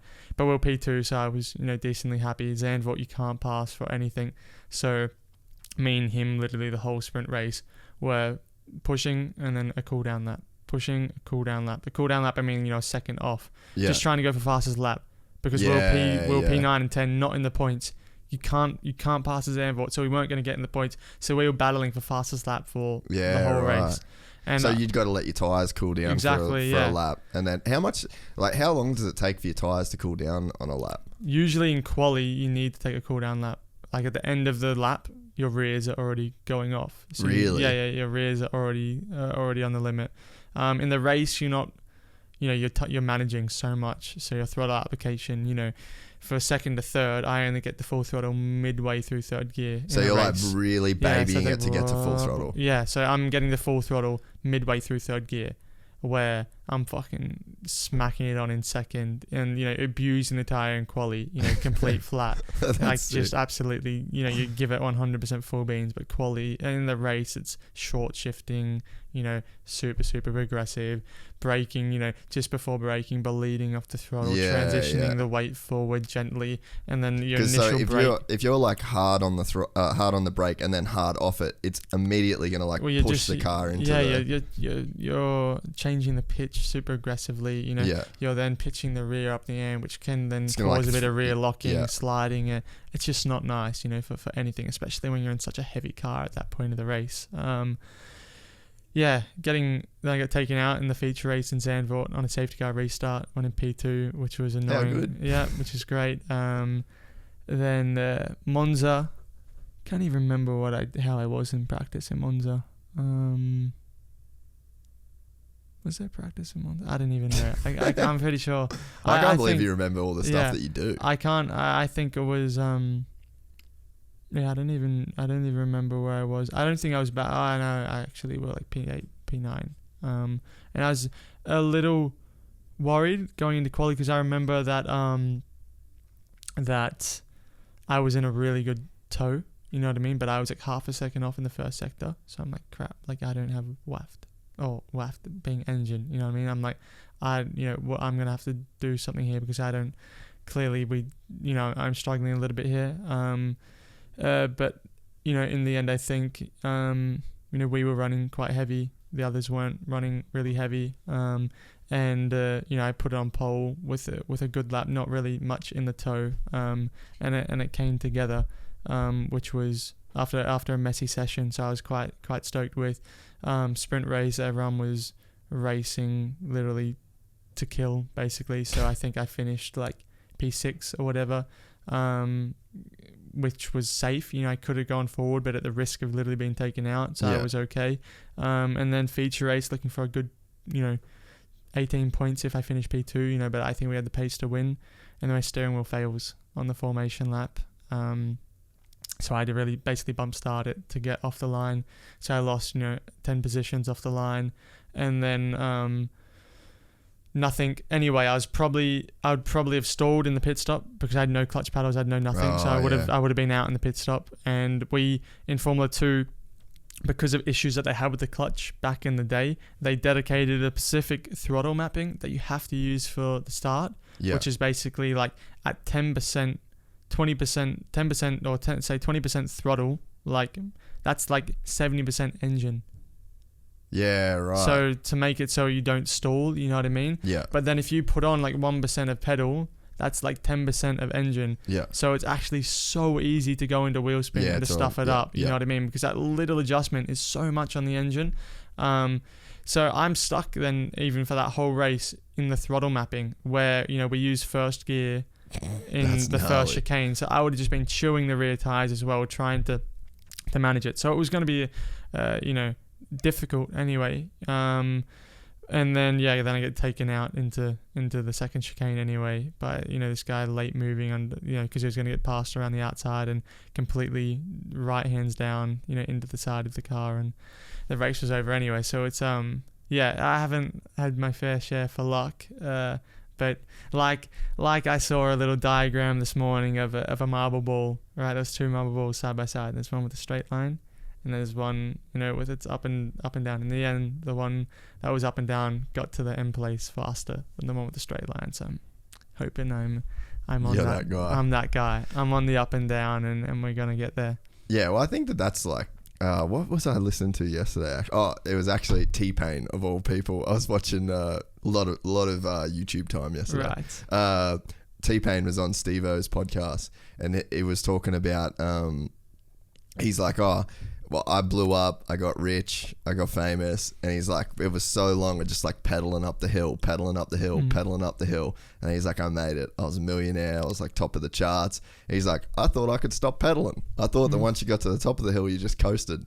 And he's like, so I just coasted down the hill, and he's like, I didn't realize that I wasn't prepared for another fucking hill. And then he's like, there was always another hill. So I just think that's just how that shit goes, man, especially in a sport like what you're in that just has so many crazy variables. Yeah, there's just so many variables, so much unpredictability, and it has to all come together for you. You know what I mean? For it to all work. Like you could say the last. Unfortunately, it's all been feature races. The last 4 feature races, I haven't finished. The only one I finished, I won.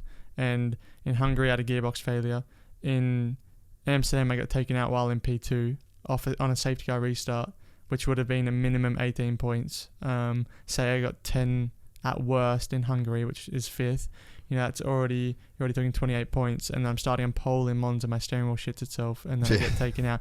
I'd say, even at worst 18 there, you're talking, 28 plus 18 is 46 points right there, and I'm 8 points away from P3 and 30 points away from P2. Yeah. That's 46 points just in the last 3 races. Yeah. So I'd be comfortably 16 points in P2 in the championship going into the final round. But right now, I'm equal 4th with 3 dudes. Yeah.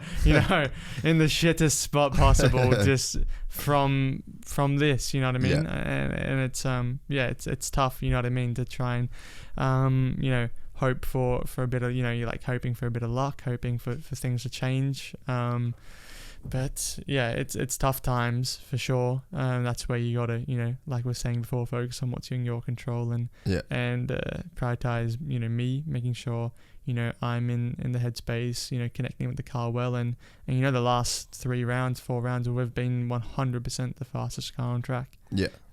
But just with bad luck with motorsport, you end with nothing. The one round that we had luck, we took almost maximum points, and then the others just bad. I don't want to say bad luck, but luck wasn't on our side. Shit happened, and we were, things didn't go our way from stuff out of our control, and you need to just keep pushing forward. But it is tough, especially in times like we are now, where everything is, especially in Formula 2, where it's the peak. You know what I mean? This is the last step before Formula 1. Yeah. And you can't afford for this stuff to happen.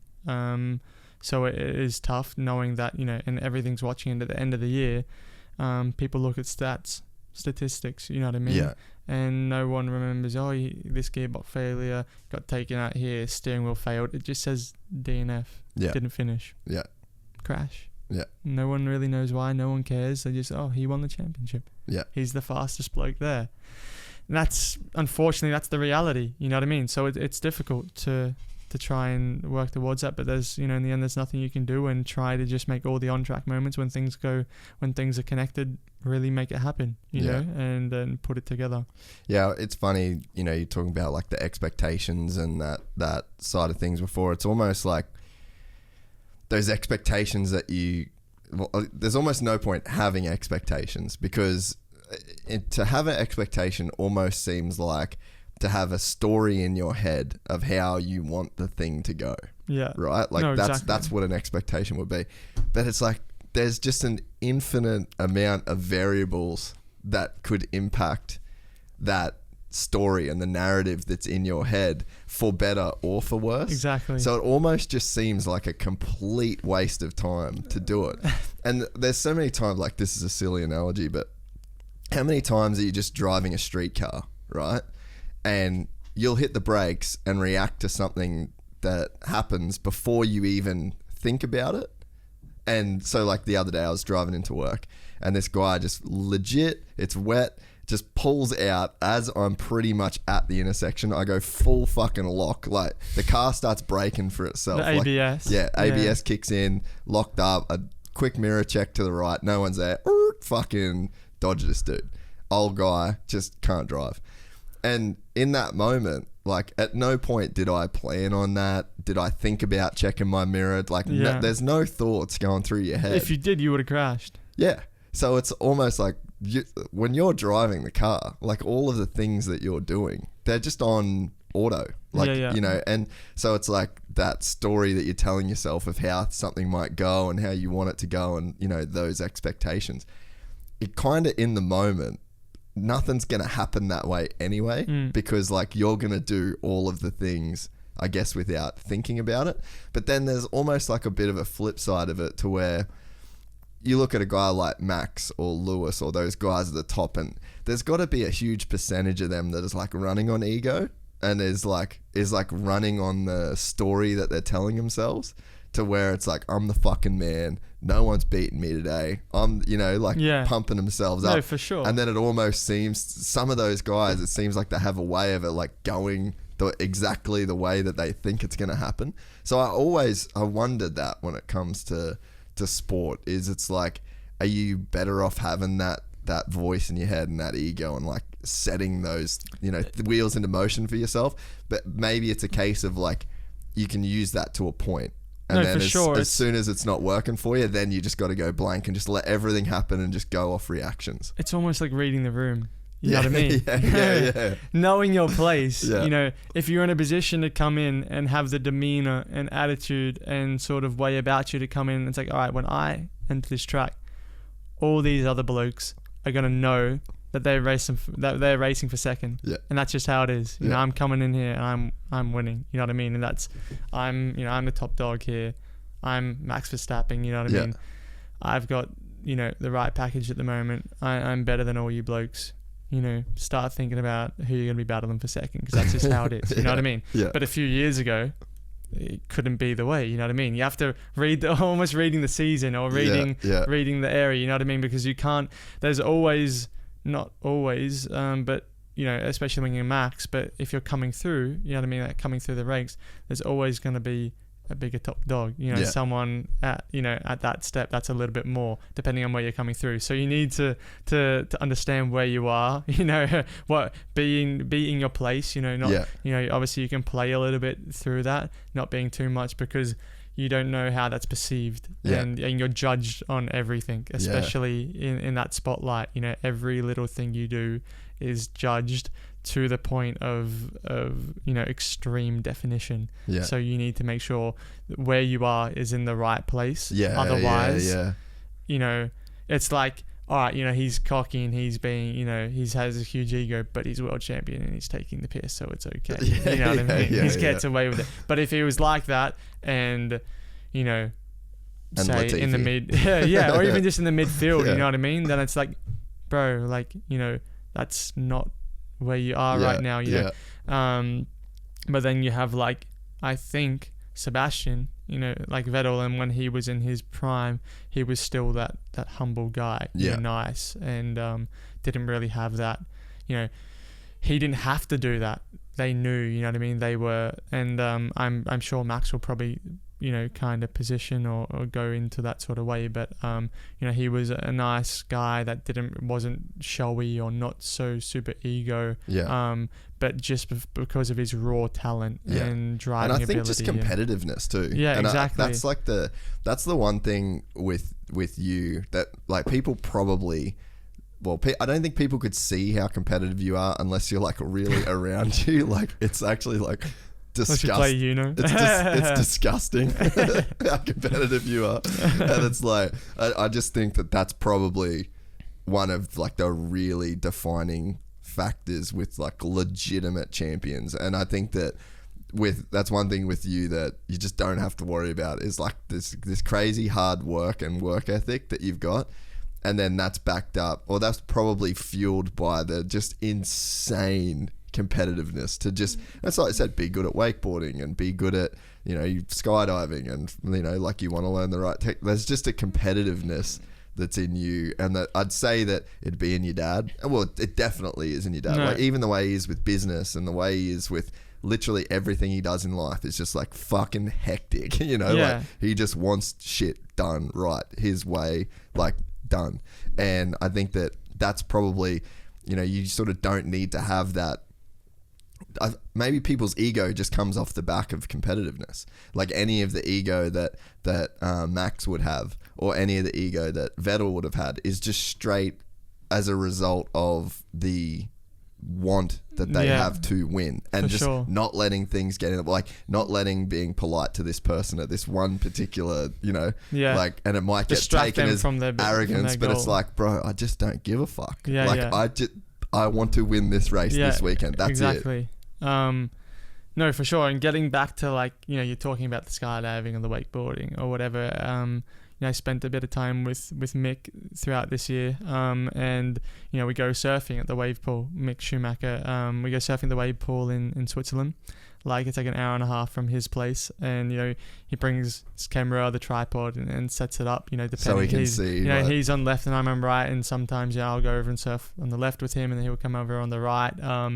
And we'll have a full day's footage, and then go back and analyze all the footage. But then also he's on YouTube as well, like watching how to properly, what I mean, because he's got a decent foundation, but he wants to surf properly, and so do I. I've obviously been surfing for a while from a young age here, but he's like came into it at a later age, living in Switzerland. There's not much waves, there was no wave pool, so it's since his came to Australia, and really he's really into surfing, I'd say, outside motorsport. He's got like 11 boards. He's got, after Abu Dhabi, he's coming here and staying for a bit, and then we'll come for New Year's as well. And he just wants to surf, and he's so stoked on it. So, but he's putting effort into surfing, you know what I mean, and finding out how to surf correctly and not be a kook, you know what I mean, and do it properly, and really analyzing everything and the way to do things, and it's the same for any high performance athlete who wants to do well and who wants to win. They put 100% into things they want to succeed in, and even if it's just for a bit of fun, but you want to do it properly, like that's I want where to be the fun is. Exactly. Like I don't want to just go and do something, and do it, and have a bit of fun, do the basics. I want to be able to go and do it properly.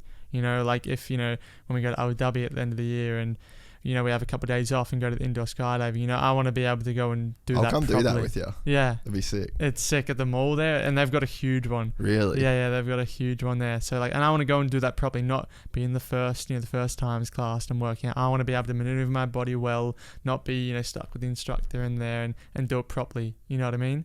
And it's weird, but it's just how, I don't want to be, just do it on the basic, you know what I mean? I want to enjoy it properly. I want to put time into this. I want to understand it. I hate feeling foreign to it, you know what I mean? I want to be involved in everything. So you've been in an F1 car since the last time you were in here? Yes. Tell me about it. It's sick. Yeah, no, it's sick. The first F1 car I drove, I don't know. Yeah. So. Why are you struggling? No, I know. I was just in order of what I didn't know what in orders of what I could say. You know what I mean? In some other things. Can you talk about it? Yeah, for sure. And I did my first test in the A521, which was before Barcelona, before I came to all you guys, which was in Qatar, which was nuts. And it was sick because... How nervous were you when you were when you're sitting in it and then about to go out, and it's like it's just revving its dick out in idle, and you're just sitting in there.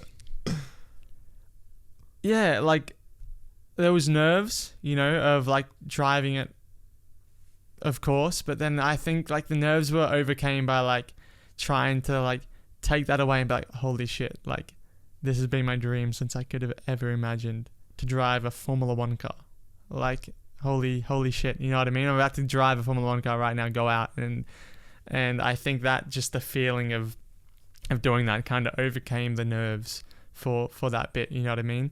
And it was super cool because we were in Qatar and it was so hot. We were starting at like 2 p.m. and finishing at like 10.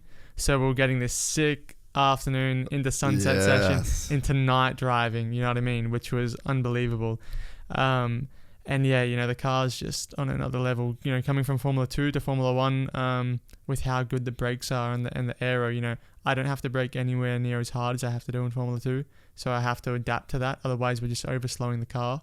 And the aero is just unbelievable, how much you have access to that you do not know, you know what I mean? And in essence, it's like any junior single seater with slicks and wings, but it gets higher and higher as you go up. The faster you go, the more aero you have, You know, the more wind you have pushing down on your wings and your components, so that's more just equals suction. more grip. Exactly.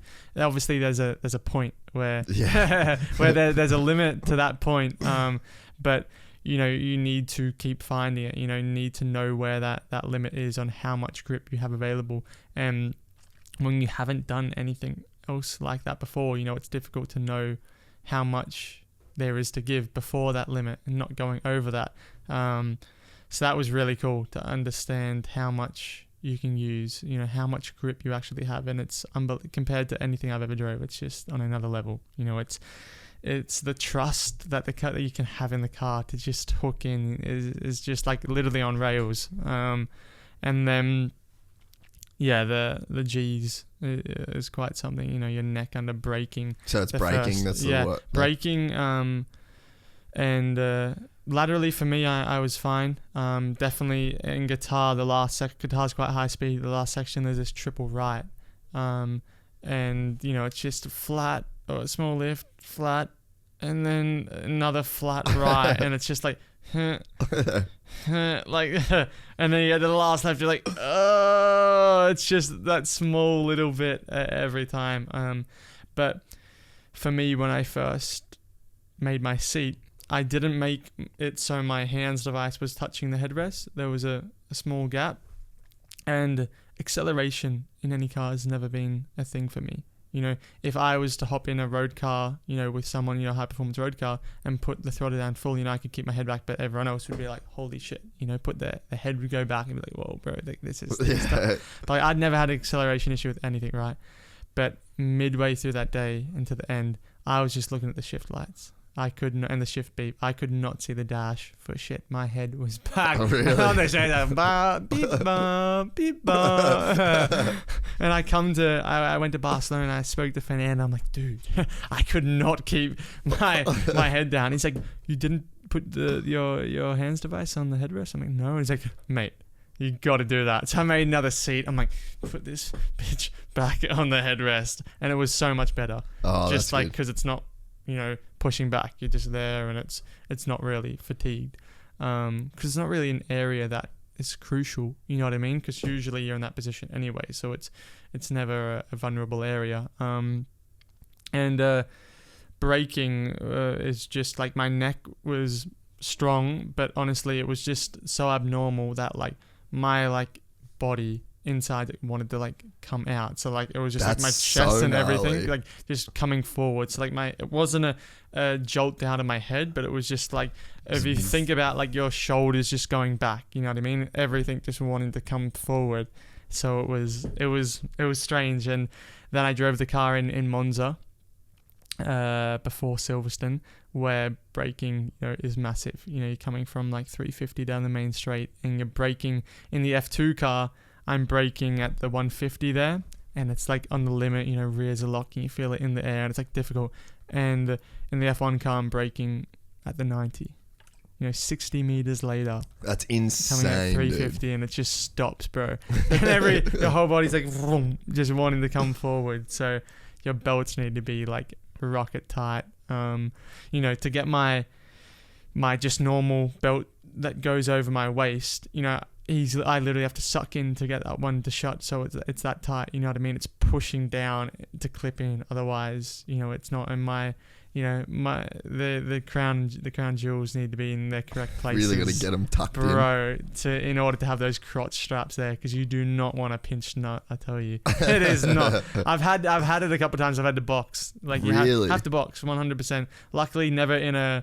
You know, I've had it a couple of times. You know, pre-race where, before going to, you know, the pit lane, you know, I get in the pit lane, can you readjust my belts? And then I get to the formation lap, I'm like, no, it's still key, please. And luckily, it's always 100% before going to a race. But sometimes in testing and that, I'm like, I need to box. Like, this is, because you're coming under braking, and it's like, oh my God. I have to unbuckle like mid-lap and then come into the box, because it's that bad. So need to make sure everything's nice and tidy and in its correct position, because the belts, you need them to be like unbelievably tight. You know, your mech putting all their weight into getting these things as tight as possible.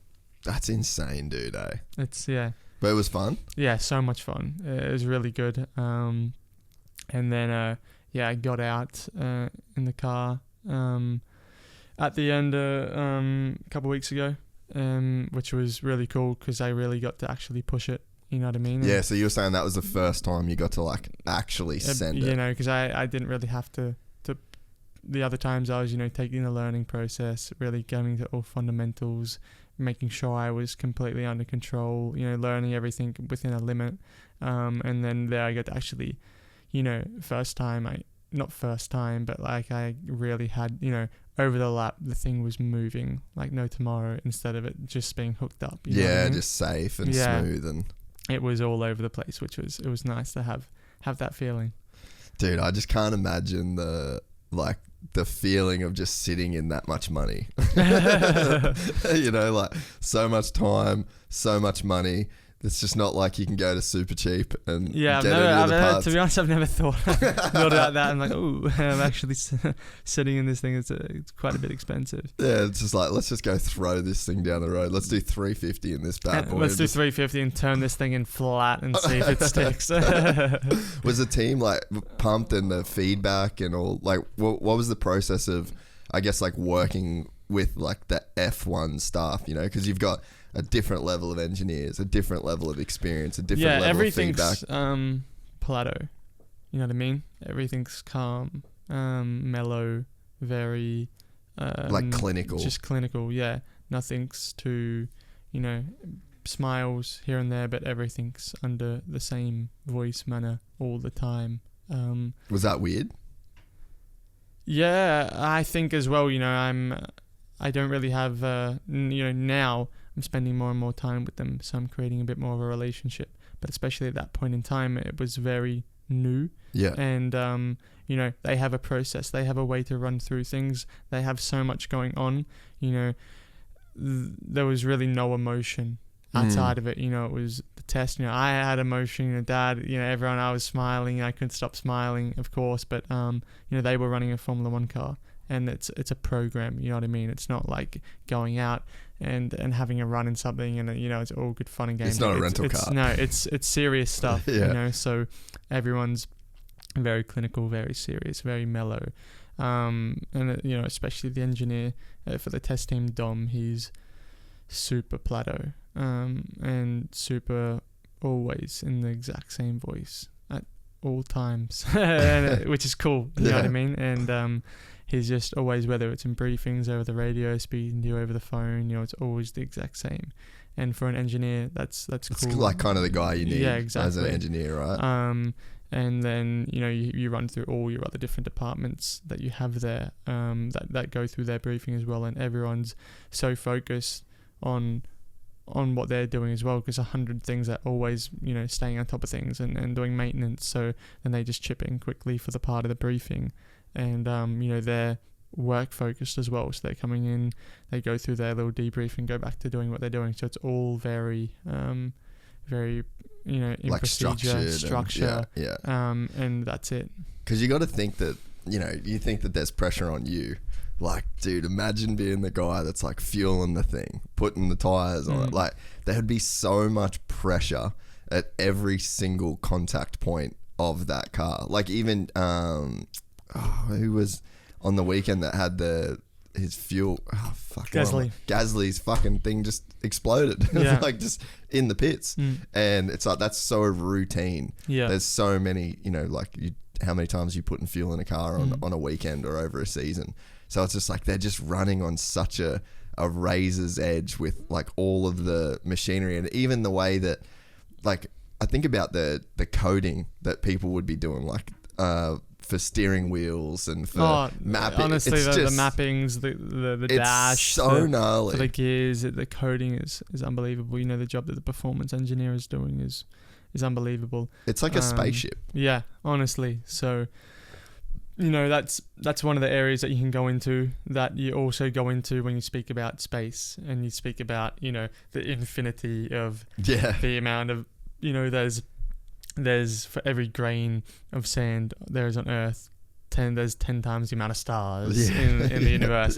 That's when you kind of go into that sort of area, like, all right, that's for you, mate. You know, that's it. Yeah. You know, you discuss it, but like if you try and go too deep into that, you know, you have to be doing that. That's your bread and butter, you know, then they can do that. Like the performance engineer that was on the test team has now gone and he's in, you know, the America's Cup for the Ineos sailing team. Really? He's, you know, doing data and programming and engineering there. So I guess once they have that sort of, you know, that's something that they take with them for life, you know, that understanding of data and programming and mapping and sort of, you know, not computer smarts, but to that sort of level. Yeah. You know, that can be obviously put into all different forms. Could literally go work at SpaceX or something. Yeah, exactly. So it's just then they're just running a different ship, you know, running a car, running a sailing boat, a spaceship. You know, that it's pretty nuts. You have to be really switched on. Yeah. Where's the limit for you with that, you reckon? Because so like when we were talking to Ferg at Barcelona, he was saying that basically like of all the people he's ever worked with in Alpine Academy, your work ethic just shits on all those kids. Who? So, what Ferg is? Yeah. Maybe I should have named his name. But basically he just said like your work ethic is out of control compared to a lot of the other kids that he's seen come through that program. So it's like, at what point, like, is there a cutoff point where you're so all in and you're so focused on your career and wanting to get better and wanting to get into F1? Like every F2 race that you do is about getting into F1, you know? Like I think it was one of the things that made me feel super like stoked and proud of you at Barcelona. That was your first podium in F2. Yeah. And you were just like off it that you didn't win. You know, there's a balance that you got to find between stopping and smelling the roses and also not giving a fuck about anything else but like your ultimate goal, which is F1. And I think that kind of the way that you just sort of almost scrubbed off that podium and it just sort of didn't seem like it mattered that much in a sense because it wasn't F1. Like I actually think that's super dope. And I think that that's like really necessary, but it's like, is there a cutoff point where you're like, all right, I'm not going to go this far into the data, I'm not going to go, because for sure, like maybe you could go too far into the weeds. You can go too far, you know, in the end, you know, you create your own data. In the end, with your 2 feet and your hands, you know, you can try and recreate or replicate that sort of line, but if you know, before FP, you know, going to a circuit that I haven't been to before, I'm like, oh, can you just pull up Joe's data? Going in Joe that was with Virtuosi, it just sees FP data to see, you know, and then I'm like, oh, can you overlay that with quali? And then so I can see, you know, the offset of where I should kind of be, where the minimum speeds, you know, what gears. I'm like, all right, cheers. Before the race, so can you overlay some quali data with the race data from last year to see what they're doing differently? You know what I mean? But I don't try and, you know, I speak with the engineers and I'll go into depth when it needs to go into depth. But when it doesn't, not, you know what I mean? Not just for the sake of it, for trying to overcomplicate things, because things can be super simple. It's when you overcomplicate things that it becomes an issue. You know what I mean? And when you that's when you go into areas that don't need to be, you know, gone into, and you open up channels that don't need to be opened. All the information starts to get, you know, too much. You know, you get drawn away from actually just where you need to be. So you know, we always just try and keep it super simple. You know what I mean? Not like you could. Maybe there's some engineers that like, you know, just after braking, you know, as I'm releasing the brake, I felt the front just slightly start to slip. At that point, then when, you know, I came down to 30 bar, then as I started to crank the lock on, I felt a little bit too much over rotation. The front, you know, the balance was a little bit too much on the nose. I felt the rear start to go. As I corrected that though, then I went into under rotation. As I went into the mid corner, I lost the rotation. So when I started to pick up on throttle application, the rear snapped because of under rotation. Then the traction was gone. So then I had to, you know, bleed the throttle a lot more, lost the exit, blah, blah, blah. And it's like, which turns this? You know, like, what the hell? You know what I mean? And that's him saying that to you, or you saying that to him? You know, me saying that to him, and that's just overcomplicating it like crazy. You know what I mean? That's turn one, or even if you know, then there's a simpler version of that that's still too complicated. You know, turn one, slightly a little bit understeer on the entry mid, then, you know, snaps in the exit, and, you know, traction's a little bit poor. Turn two, you know, it needs to be, you know, slow speed under rotation on brake release, and then struggle with traction on the rear. You know, medium speed, just understeer slightly on throttle application. High speed, pretty mint. You know what I mean? Yeah. Because in quali, you have 5 minutes but from when you box to go back out. Yeah. You can't make, you don't have can't that make time. crazy You know what I mean? changes. It needs to be, either come in and go like, I need, I usually, I come in and it's like, all right, I need to, soften the rear. I need half a whole the front wing a little bit more. I'm just struggling a little bit in the high speed. Can we stiffen the rear a little bit up, slow speed and just under rotating? Just small little things. You need to have that understanding. Otherwise, then you're like, oh, this is the balance. Engineer goes, okay, what can we do? But, when you have that understanding of the car, you know what it's doing. You know where you're struggling. You can come in, all right, I'm struggling with this. Let's go this. Or struggling with this. What do you want to do? You know what I mean? And they can go, all right, we can either soften the rear or we can either stiffen the rear or soften the front. What do you want? Boom, let's stiffen the rear, or they will just stiffen the rear. So it can be overcomplicated so much. Yeah, and then I'm sure that you'd probably get an engineer that would like love it too. Yeah, exactly. And that he'd want to just keep feeding you and feeding you. I had that, you. and then in my early days on the Red Bull sim, and then I came other places, and they were like, what the fuck? You know what I mean? Like, yeah, like this does not need the from one point where I started super simple, you know what I mean? And this then engineer at the Red Bull Sim thought my feedback was shit. And then you go with all this technical feedback to another engineer and they're like, oh, your feedback, you're overcomplicating, blah, blah, blah. And it's like, well, he said this, and that. And now it's just like, all right, simple. Yeah. You know what I mean? And that's the way to go. Yeah. What else is going on for the rest of the year, mate? Mate. So how long are you home for? I'm home till the 17th of October. And then, so a couple, 10 more days or 11 more days. Yeah, what's the date? Yeah, 11 more days. Fly straight to Texas. Texas. Oh, yeah. So I have, I'll be some cool stuff going on. Can you talk about it? I'll be doing, going to all 4 of those Grand Prix in support with Alpine. Yeah. And hopefully there'll be some more stuff to share soon. But hopefully some cool stuff will be happening. But I'll be going to Texas, then to Mexico, back to Nice or back to Monaco for a few days, then flying to Sao Paulo for the Brazilian Grand Prix. I heard that's sketchy, eh? Yeah. Have you been to there? No, I haven't been to. Yeah. So Brazil and Mexico, I was speaking to Michael Italiani the other day too. Danny's they've got a full-time bodyguard there with them in Mexico and Sao Paulo. So yeah, they were talking about that the other day. I had no idea how gnarly it was, dude. So gonna be staying chill and sharp there. You know what I mean? Being smart as well. Just in the hotel, in the car, at the track, in the hotel. Exactly. Then on the Monday we fly straight to Abu Dhabi. Yeah.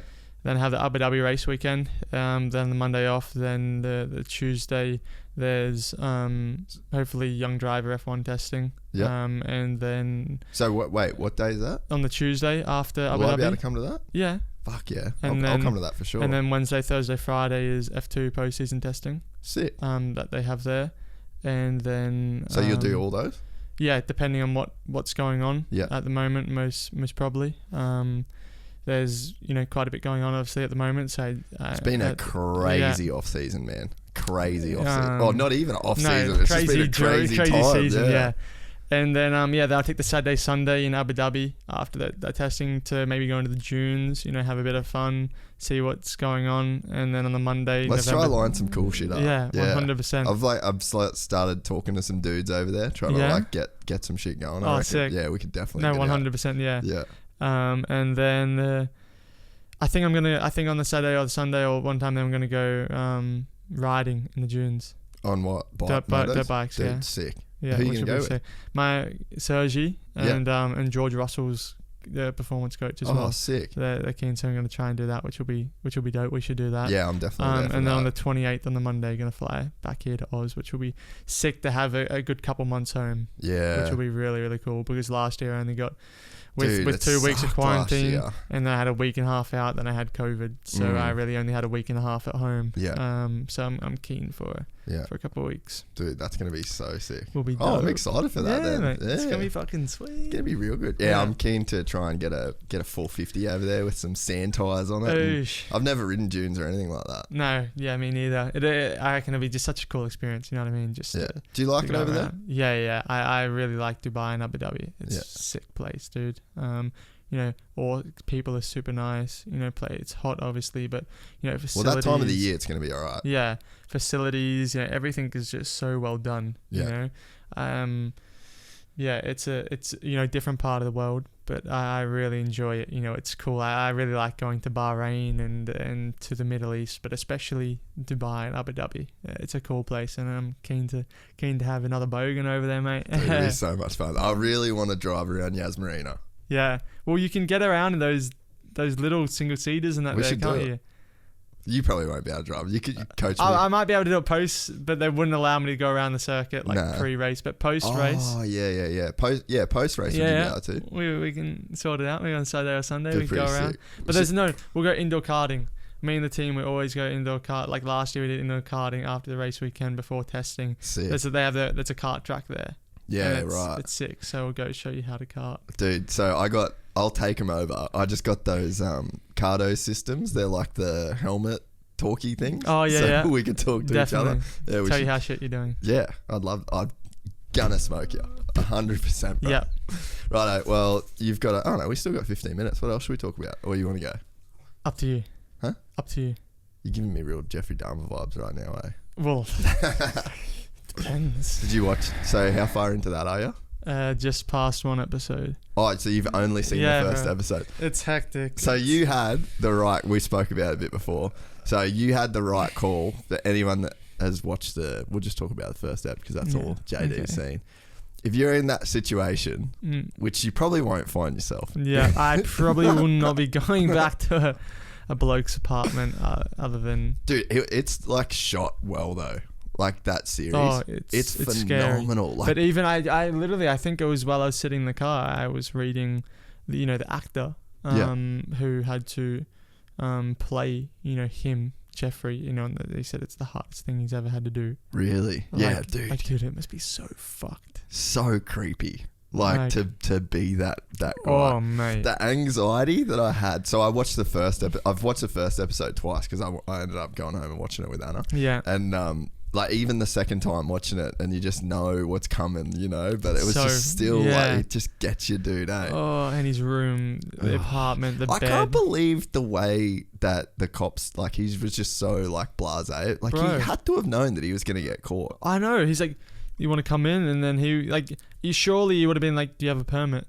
You know what I mean? Yeah. Because he didn't even take the time to fucking hide anything, bro. Nah. Like, he was like, yeah, just come in, bro. It's like, and then I was like, once he got caught, he was like, oh, and then tried to, go. And it's like, bro, how has a serial killer like yourself gotten this far and so just blasé? You know what though? It speaks to, because he targeted gay black men. Yeah. So like that's the people that no one gives a fuck about. Like, you think the cops in the 70s are going to really give a fuck about black gay men? Yeah. So that's why that dude could have got away with it. But apparently he killed white people as well.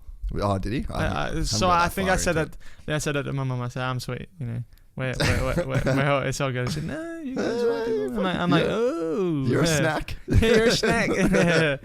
Likes you too. Yeah, dude, it was like hectic to see it. But you had the right call. So like there's a point, spoiler alert for everyone. But he's sitting on the bed. Yeah. And then he's like got the guy next to him and he just knows he's about to get fucking murked, bro. Yeah. Bro's there like humming to watching the Exorcist. Yeah, the Exorcist 3. Oh, and he's there like breathing in and like in this weird air, and the dude's there sitting next to him, like just super weird, bro. And then he's like, can I listen to your heartbeat? And he's like, why? And Jeffrey's like, oh, because I want to eat it. Like him, and the dude was there like not really knowing what the fuck's going on. You would be shitting, bro. And he's just there like feeding through his hair. Oh, yeah. Well, so like that's probably the strategy. I don't know whether it was one of those ones where the whole time I'm thinking like, what would I actually do? Yeah. Like, how would I get out of this situation? And then part of you thinks like you probably gotta like try and be nice to the dude, but it's just like that ain't gonna work. Like bro, he's gonna kill you anyway. He's there to fucking kill you. Yeah. But he had like one hand with a knife. Handcuff on his So the dude's sitting on the bed, and then he's got a knife next to him, basically. And then the guy that he's about to kill has got one hand that's handcuffed. So then he's got like one free handcuff thing. And the boys are like, oh. But what's the deal with just putting one handcuff on him? Yeah, weird, eh? Like, it was, the whole thing's fucking It was like it was his play, as if that guy got, if that guy escaped. Yeah. Remember when the cops came back and he goes, yeah. "Why he's got a handcuff?" He's like, gay stuff. Yeah, we're both homosexuals. Yeah, both of us being homosexuals and all. Like, that was creepy too. That he just used that. Like it was almost like he knew that could Could it happen? That's dude. That's the second.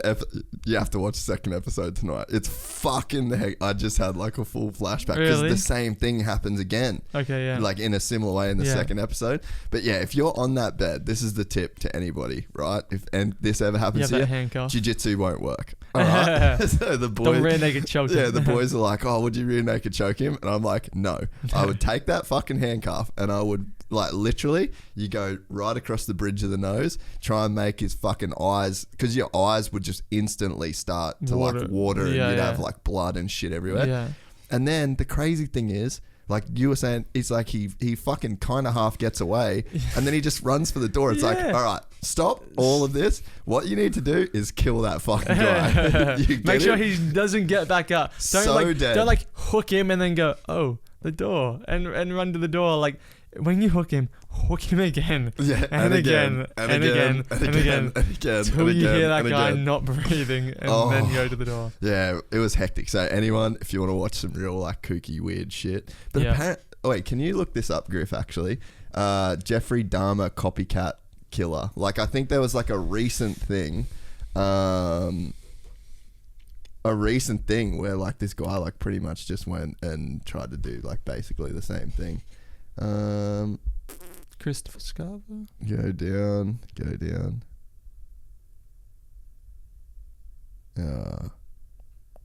you might be out of luck here, mate. Yeah, dude, I saw something the other day, but there's a bunch of weird shit now about apparently like Netflix didn't even ask the families or like it just came out and all of the like so the Dahmer.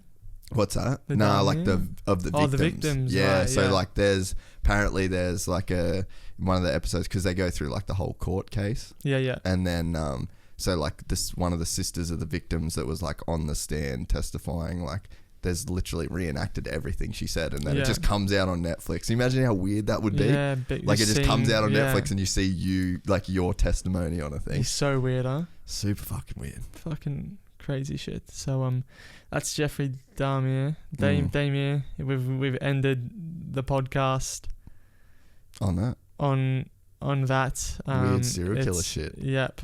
Weird gay serial killers. Came some way. I'd say. I think we started with. I can't even remember. Do you remember where we started with? I started with criticizing you for not wearing shoes, but I'm actually not really that mad at it. No, it's quite comfy. Yeah. Like, when you come to Oz, exactly, you just gotta get the shoes off. You didn't really need to have a little dig there. Huh? That really wasn't. No one knows that I'm not wearing. It's under the table. No one really knows I'm not wearing shoes, and now he's just gotta. I like it. Okay, but you just said I'm having a dig. So like you're now doing that. You're now being the haters.